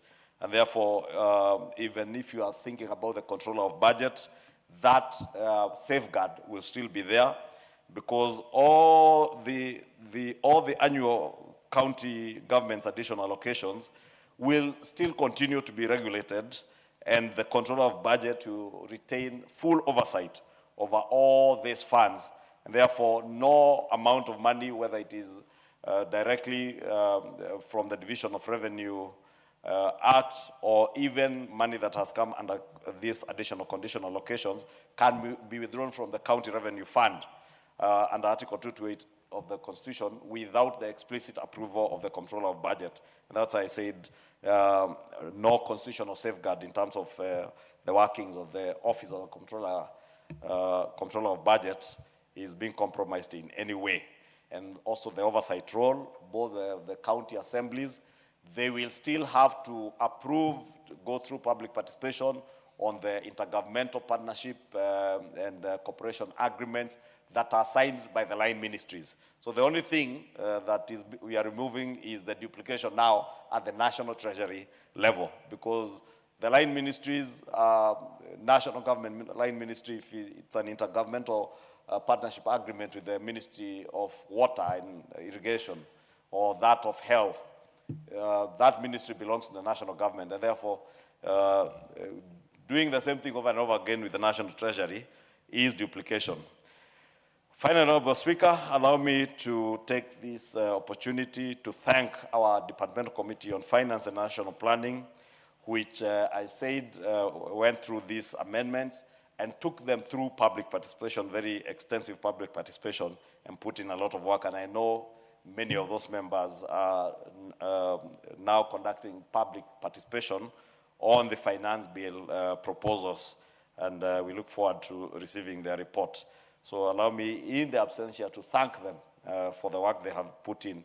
This is one such committee amongst the committees I mentioned, which during the recess period has been very busy. I don't think there's a single day they have not sat throughout the 3 weeks of the long recess that we just came from, and I must thank them. Honorable Speaker, I beg to move, and I now wish to request the member for Tharaka, the Honorable Murugara, to second the motion. Thank you very much, Honorable Speaker. Honorable Speaker, I rise to second this bill, and by so doing, I fully associate myself with the speech of the Leader of Majority as regards what we are doing today to amend by repealing, that's what it is called, to amend by repealing the 5 sections of the PFM Act, which to some extent are actually a bottleneck to conditional funds going to county governments. The national government has always supported the county governments, and we do this through various laws, which laws are meant to safeguard funds that are going to county governments. They are utilized well for the benefit of the people, or our people, residing in the various counties.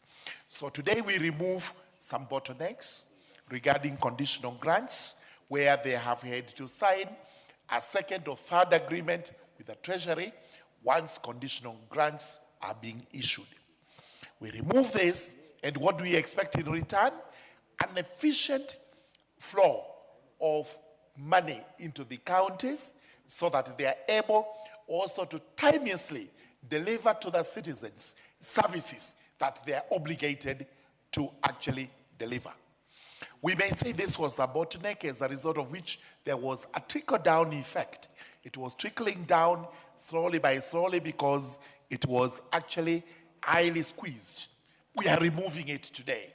May we get reciprocal flow of funds into the counties, and we start seeing the services that are supposed to be delivered by counties being delivered on time, and also exactly to what these funds are meant for, because there is a hue and cry regarding our counties. We cannot go without saying it every now and then, that our governors, even through the press, are being accused of mismanaging funds that are going to counties. Pray and hope this is not going to be abused, because we have enough safeguards to actually sustain the oversight role of Parliament, including the Senate, when it comes to safeguarding these funds. So, Honorable Speaker, I wish to support and second this bill so that we can pass it and county governments can receive conditional allocations without these bottlenecks being a hindrance to them. I do beg to second.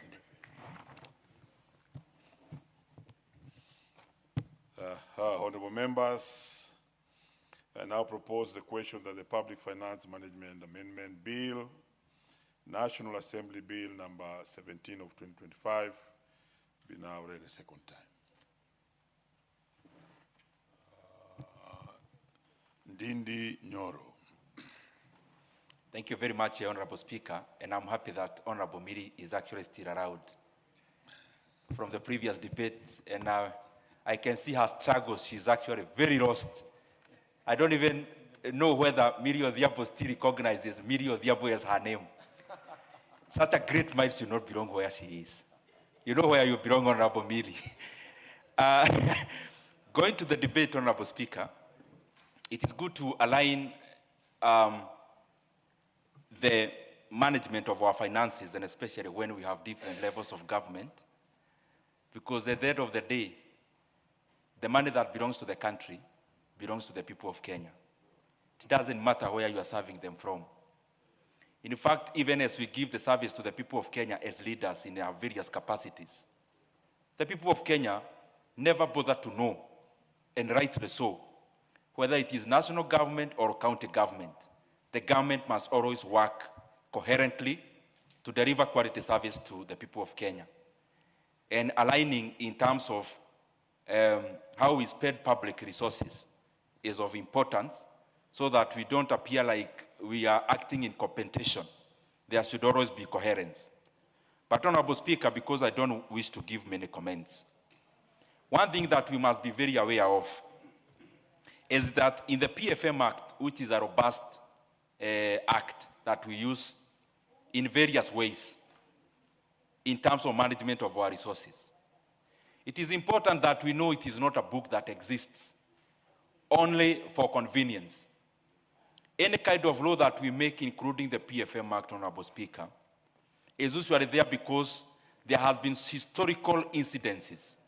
And therefore, out of the laws, we try to streamline how things should be done in the future, which the future could be now the present. And therefore, Honorable Speaker, what I'm referring to, even as we pass these amendments, even as we debate these amendments, it is important that we look at the content of the entire PFM Act and see as a House whether there is merit if we want to take credit out of what it has achieved. And we realize, Honorable Speaker, that there is a lot that leaves so much to be desired. And especially when it comes to management of development projects in Kenya.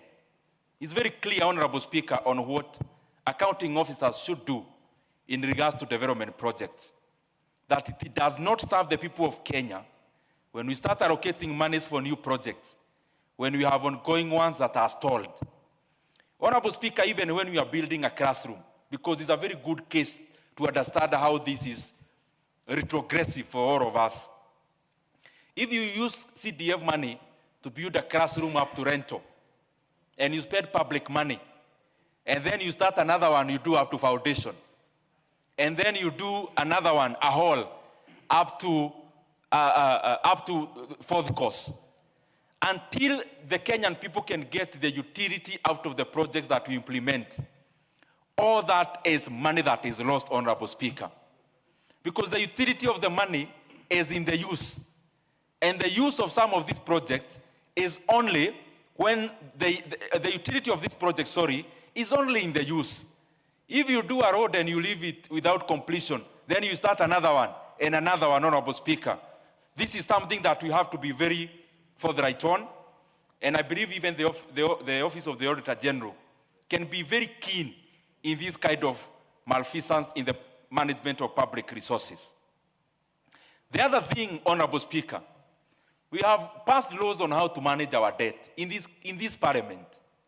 And by the way, the current laws of Kenya only permits debt up to 55% of our GDP, with a budget of only 5%, meaning maximum of 60. But is that our debt currently? It is over 10% more than that. Honorable Speaker, what I'm trying to say is that we make laws, and especially money that guides, laws that guides how we spend public resources, so that we have order in the management of that money, and also, Honorable Speaker, so that we don't have money getting lost, and so that we also don't overburden future generations using the current spending. And therefore, Honorable Speaker, it is good that we keep on pointing and looking at the public officers who are going against the laws we have passed here in Parliament. Because ultimately, laws must never be books that we keep in ourselves in the offices of government. there should be something that we must follow. For example, now, Honorable Speaker, honestly, why is Kenyan debt more than 70%? Yet all our laws only permit up to 60%. Who are these people who sign extra loans, Honorable Speaker, and extra debt? Is it that it was past time when we passed these laws? I don't think so. They were meant for something. And that something can only be achieved if we abide by the laws that we make and we pass. As I go to the conclusion, Honorable Speaker, the issue of pending bills is actually out of not following our PFM Act. The reason why we have so many people closing businesses here in Kenya out of the vagaries they have gotten by doing business with government as vendors is basically out of some of the people, some of us in government, and especially accounting officers, going against the PFM Act. If we strictly follow it, Honorable Speaker, this term, which is only mostly very dominant in Kenya, will not be there. And there is a spiral effect to it, Honorable Speaker. When we have entrepreneurs who get punished out of doing business with government, Honorable Speaker, we continue to decimate the most important factor of production in the current economy, Honorable Speaker, in the modern economy, which is entrepreneurship and ingenuity and the ability of human beings to produce. Honorable Speaker, therefore, as we debate this, it is important we look at it in entirety so that, Honorable Speaker, we can be able to make all the officers who should follow the laws to follow them, because we never pass them to be in cabinets. I submit, Honorable Speaker. The Honorable Millie. Thank you, Mr. Speaker. Mr. Speaker, I stand to support. And even in supporting, I just wanted to respond to my good brother, Honorable Ndindi Nyoro, before I speak. And Mr. Speaker, I want to say that I want to largely agree with him that I look different in my posturing as a politician for very obvious reasons. And that is because since I joined Parliament, I have largely been in opposition. We were in short stints when we came in the coalition government with Kibaki, the government of national unity with Kibaki, and then we were in a short stint, I think, also with the President Uhuru Kenyatta. But even in those moments, you know, it's an uneasy place because it's not really your government. So in a way, I do agree with you that, and that's why I was saying earlier on that I'm kind of a mongrel. But I want to say that you should actually also look at yourself. And you're also very different. And Mr. Speaker, when he was the chairman of the budget committee, he was the greatest apologist for the government of Kenya. And the things now, in fact, when you just oppose the things he was saying then and the things he's saying now, it's actually amusing. But that's the nature of politics. It's the same way I see people putting the things that Honorable Mbadi used to say and the Minister for Energy used to say. And what they say now is very different. And that's why, Mr. Speaker, sometimes I tell people, try as much as possible to live your politics based on principle like myself. Because it's very difficult to eat your words. I very occasionally eat my words. I know because we are fallible as human beings, but I very occasionally eat my words. And that is because I stand by, you know, I go by principle. And you will notice when I think something is wrong, even when I'm fought, I will be quiet out of courtesy. And Mr. Speaker, you can even see on our side, because we are not used to these kind of things. So even when we are supporting President Ruto, we go, we support Ruto, we support Ruto. Why are we fighting when we are supporting President Ruto? Just say I support President Ruto. Don't fight that you are supporting President. Until like one day, yesterday, I think I had one of our leaders saying, we are going for war. And I'm like, who are we fighting? we are fighting Uhuru Kenyatta, who is not vying as president. We are fighting Rigathi Gachagua, who is rudderless. He doesn't know where he's coming from, where he's going, because he has not even been clear, but we are busy fighting him. So that confusion is all around, especially in our party. So sometimes let some of us who've been here a long time relax and support quietly the way we do. So even if Honorable Ndindi Nyoro, Let's see, Honorable Ndindi, now that you... Honorable Speaker, I respect Honorable Miri Mabona a lot. But I think it's not a very good trend that this house will keep on attacking people who are defenseless in this house. They are not here. I think even in our references of jokes, we may use the people who are there to defend themselves so that we be fair to everyone. Great Mill, you may proceed. thank you, Mr. Speaker. Actually, I didn't actually, yes, please inform me. Now this is part of broad-based. Millie, You do can you want to inform be me. informed? Yes, I want to be informed. Proceed, Leader. Thank you, Honorable Speaker. I wanted to inform the Honorable Millie that I was keenly listening to her.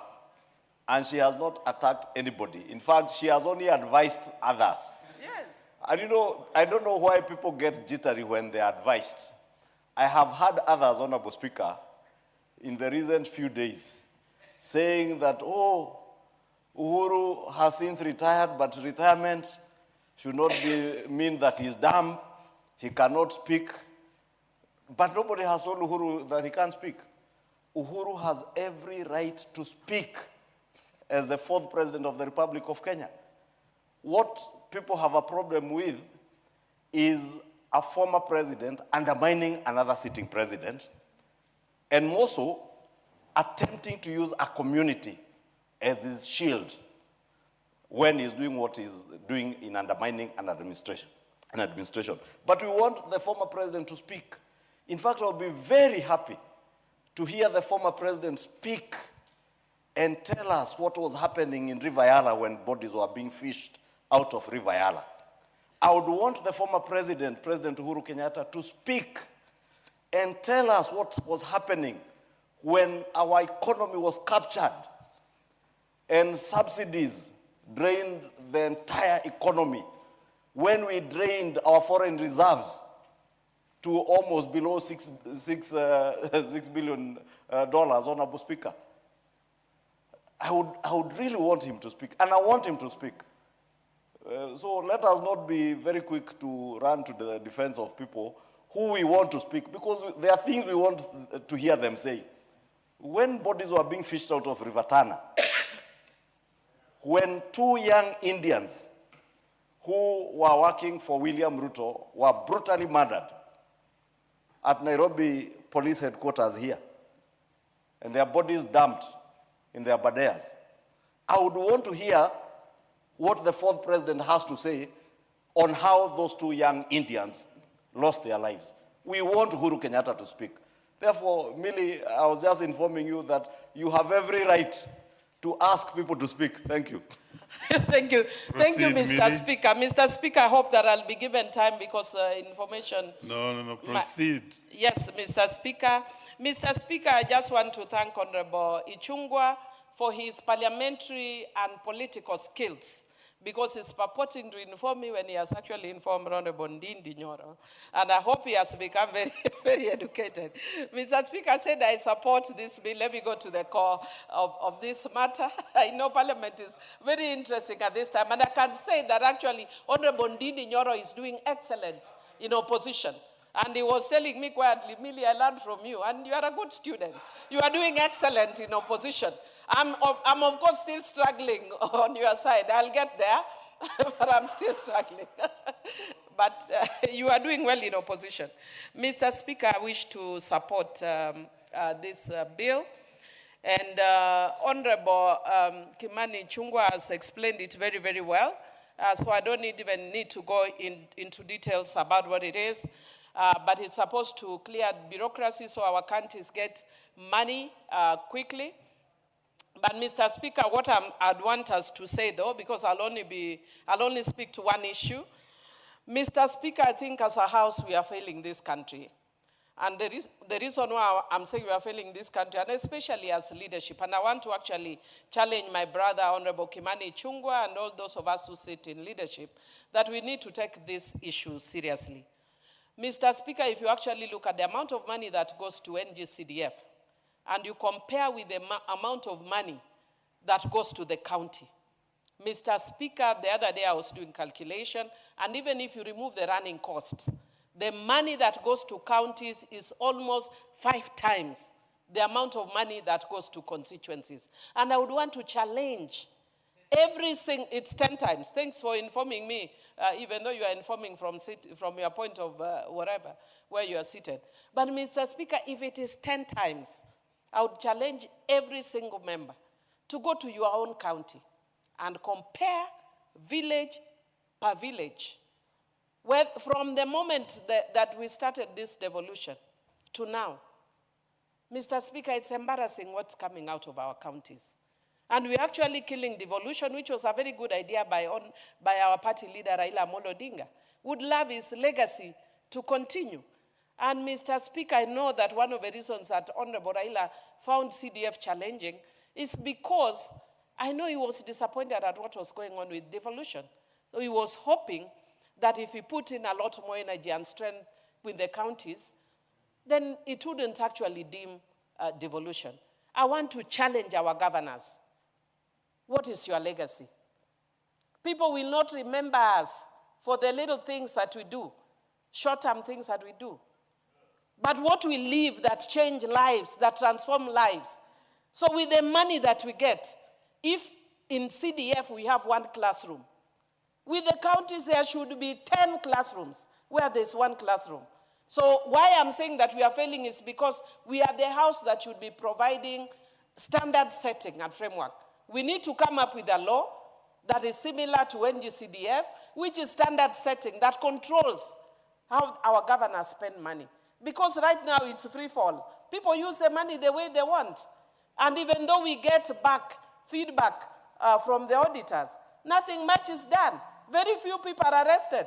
And even when there's arrest, like we saw in the former governor of Migori, there's always a settlement that tells people that, that there's a level of impunity. So, Mr. Speaker, even though 1 minute. Thank you. And Mr. Speaker, so even though I'm supporting this because it actually enhances the work of the counties and removes all those bottlenecks so that they can work very efficiently, but can we show accountability with what we have right now before we get those conditional grants? So I'm challenging our governors. What will we remember you for? Will we be remembering you because you sang very well, you danced very well, you jammed very well? Let us remember you for for the lives that you have transformed. I support. The Honorable John Gitonga. Thank you. Thank you, Honorable Speaker. And Honorable Speaker, this is a very important change. Honorable Speaker, by God's grace, from 2027, I'll be the governor of the great county of Embu, the land of opportunity.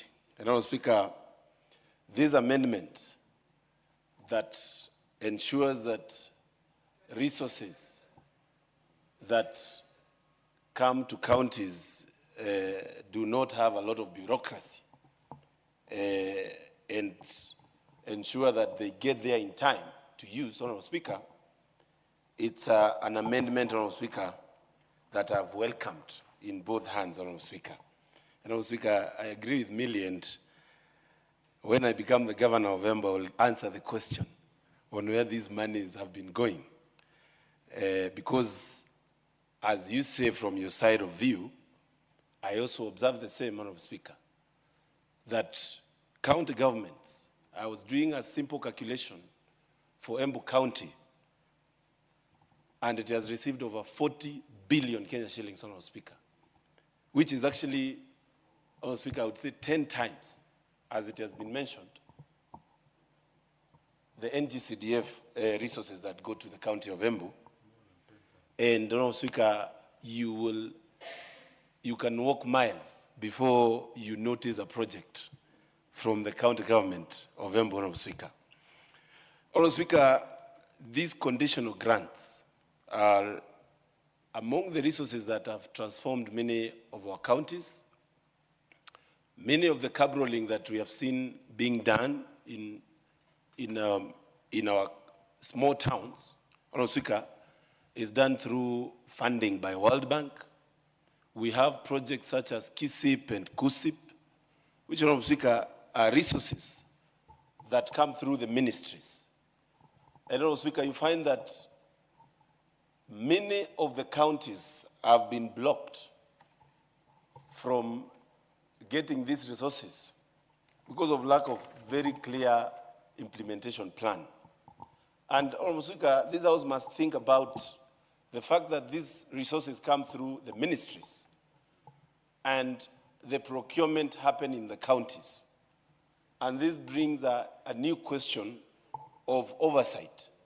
Because today, Honorable Speaker, you will not hear this House discussing line projects of the KISIP and KUSIP projects happening under the Ministry of Housing, Urban Planning and Public Works.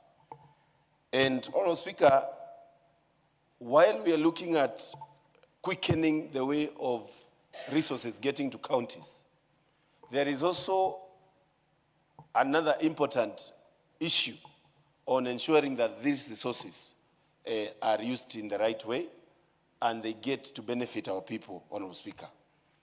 Honorable Speaker, this also comes in with what has happened in this House, RMLF, among the conditional grants. And you find, Honorable Speaker, these are resources that this House was utilizing to do the roads. But, Honorable Speaker, you'll also find that there is also a lacuna in terms of oversight, because this House cannot oversight counties. And this House actually will allocate these resources to counties. Honorable Speaker, our counties must work. It is now close to 16 years since the new constitution. Honorable Speaker, a county that is not working burdens the next county that is next to it. Today, Honorable Speaker, almost all healthcare officers are actually on strike in Embu. The calls that I'm getting are that the Chuka Level 5 hospital, that is actually the neighboring county, the Rakanithi, is actually bearing the burden of the dysfunctional healthcare in one county, that is Embu. And this, Honorable Speaker, gives us a lot of questions to ask, because devolution, as Honorable Millie has said, and Raila Odinga, among the people that pushed for devolution, envisioned really transformation that is going to be actually be felt by somebody who has not even gotten to this city, Honorable Speaker.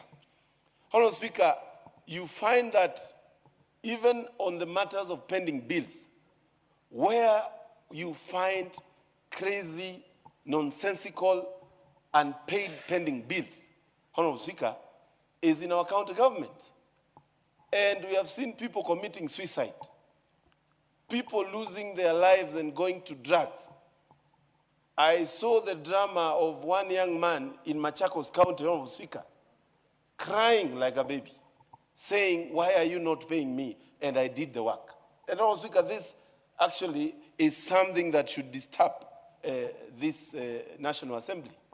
Honorable Speaker, when we talk of disaster preparedness, and this is among, Honorable Speaker, areas that conditional grants, we have seen donation of fire trucks coming in to counties through the conditional grants. But, Honorable Speaker, when it comes to the usage and maintenance of this, you find, Honorable Speaker, that there is always a challenge. And that is why we need to relook and ensure that while we are amending the public finance management bill, Honorable Speaker, we also look at how we can enhance matters to do with checking on those resources, how they are being used. Honorable Speaker, I beg to support. Very good. Over to reply.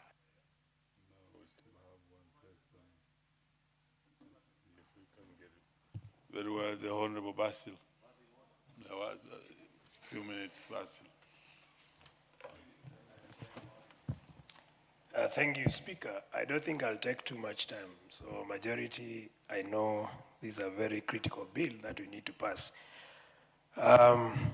from onset, Mr. Speaker, I want to support this particular bill. That's the amendment of the bill by repealing certain sections of the bill. The goal of this bill, Mr. Speaker, one is to boost efficiency in terms of resources that are transferred to counties, boost coordination between national and county governments, and also promote transparency, Mr. Speaker. And when you talk of the very key objectives of this bill, one of it is to eliminate duplication of funding, Mr. Speaker.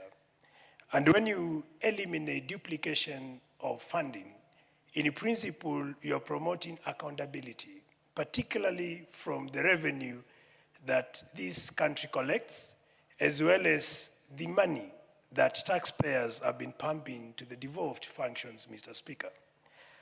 This particular bill is also critical that is going to improve project fund management by suggesting creation of dedicated bank accounts, particularly for government projects. This is what is going to yield transparency and also promote proper use of taxpayers' resources, Mr. Speaker. Additionally, the bill or the amendment is supposed to speed the release of funds to county governments. And I will agree with what Honorable Mukunji mentioned, that many counties currently, there are actually a lot of wastage of resources, a lack of accountability. It's unfortunate you build a classroom, and at the same school you build a classroom, the ECD classrooms are in deplorable state, to a point parents, Mr. Speaker, asking you to donate, if possible, the classroom we built to the ECD, which again is against the law. So it is important that we champion the proper use of resources sent to county governments and commit county governments or governors to show value of money that we send to the county government, Mr. Speaker. And then finally, I want to say that as I rest my case and I support the bill is critical to promote service delivery as well as reduce corruption and misallocation of funding. With those few remarks, I support Mr. Speaker, and I rest my case. Thank you. Mover. Thank you, Honorable Speaker. In the interest of time, Honorable Speaker, allow me to just reply by thanking all the members. All those who have spoken have also been in support of this bill because they appreciate the need to support devolution. As the Honorable Dindi Nyoro was saying yesterday, that we must support devolution. And I am glad that he is also now recognizing that we indeed support devolution. This will enhance the efficient implementation of projects at our county level of government, and therefore also enhance absorption of the additional county allocations that we appropriate to our county governments. Mine is just to ask our county governors, as Honorable Mukunji has alluded to, that they must be accountable in how they spend this money, and they must implement projects in a timely manner to be able to get value out of those projects within their time. The 5-year period that you are working as a governor, make sure that you can derive value. The same thing Honorable Millie Odhiambo was saying. Have legacy projects that will outlive your period as a governor, whether you are serving for 1 or 2 terms. Not what we have seen with many governors across the country, governors using county resources to give freebies to the population, or the people who vote for them, out of political expediency. With that, Honorable Speaker, allow me to reply. I beg to reply. Very well. Let me thank honorable members for very good quality debates, and you actually made me also get happy because of the quality of debate and the canter and banter involved. Thank you. Honorable members, we shall put the question in the next sitting. The honorable members who may be upstanding, and the honorable members, and the time being 7 p.m., this House stands adjourned until Tuesday, 2nd June 2026 at 2:30 p.m.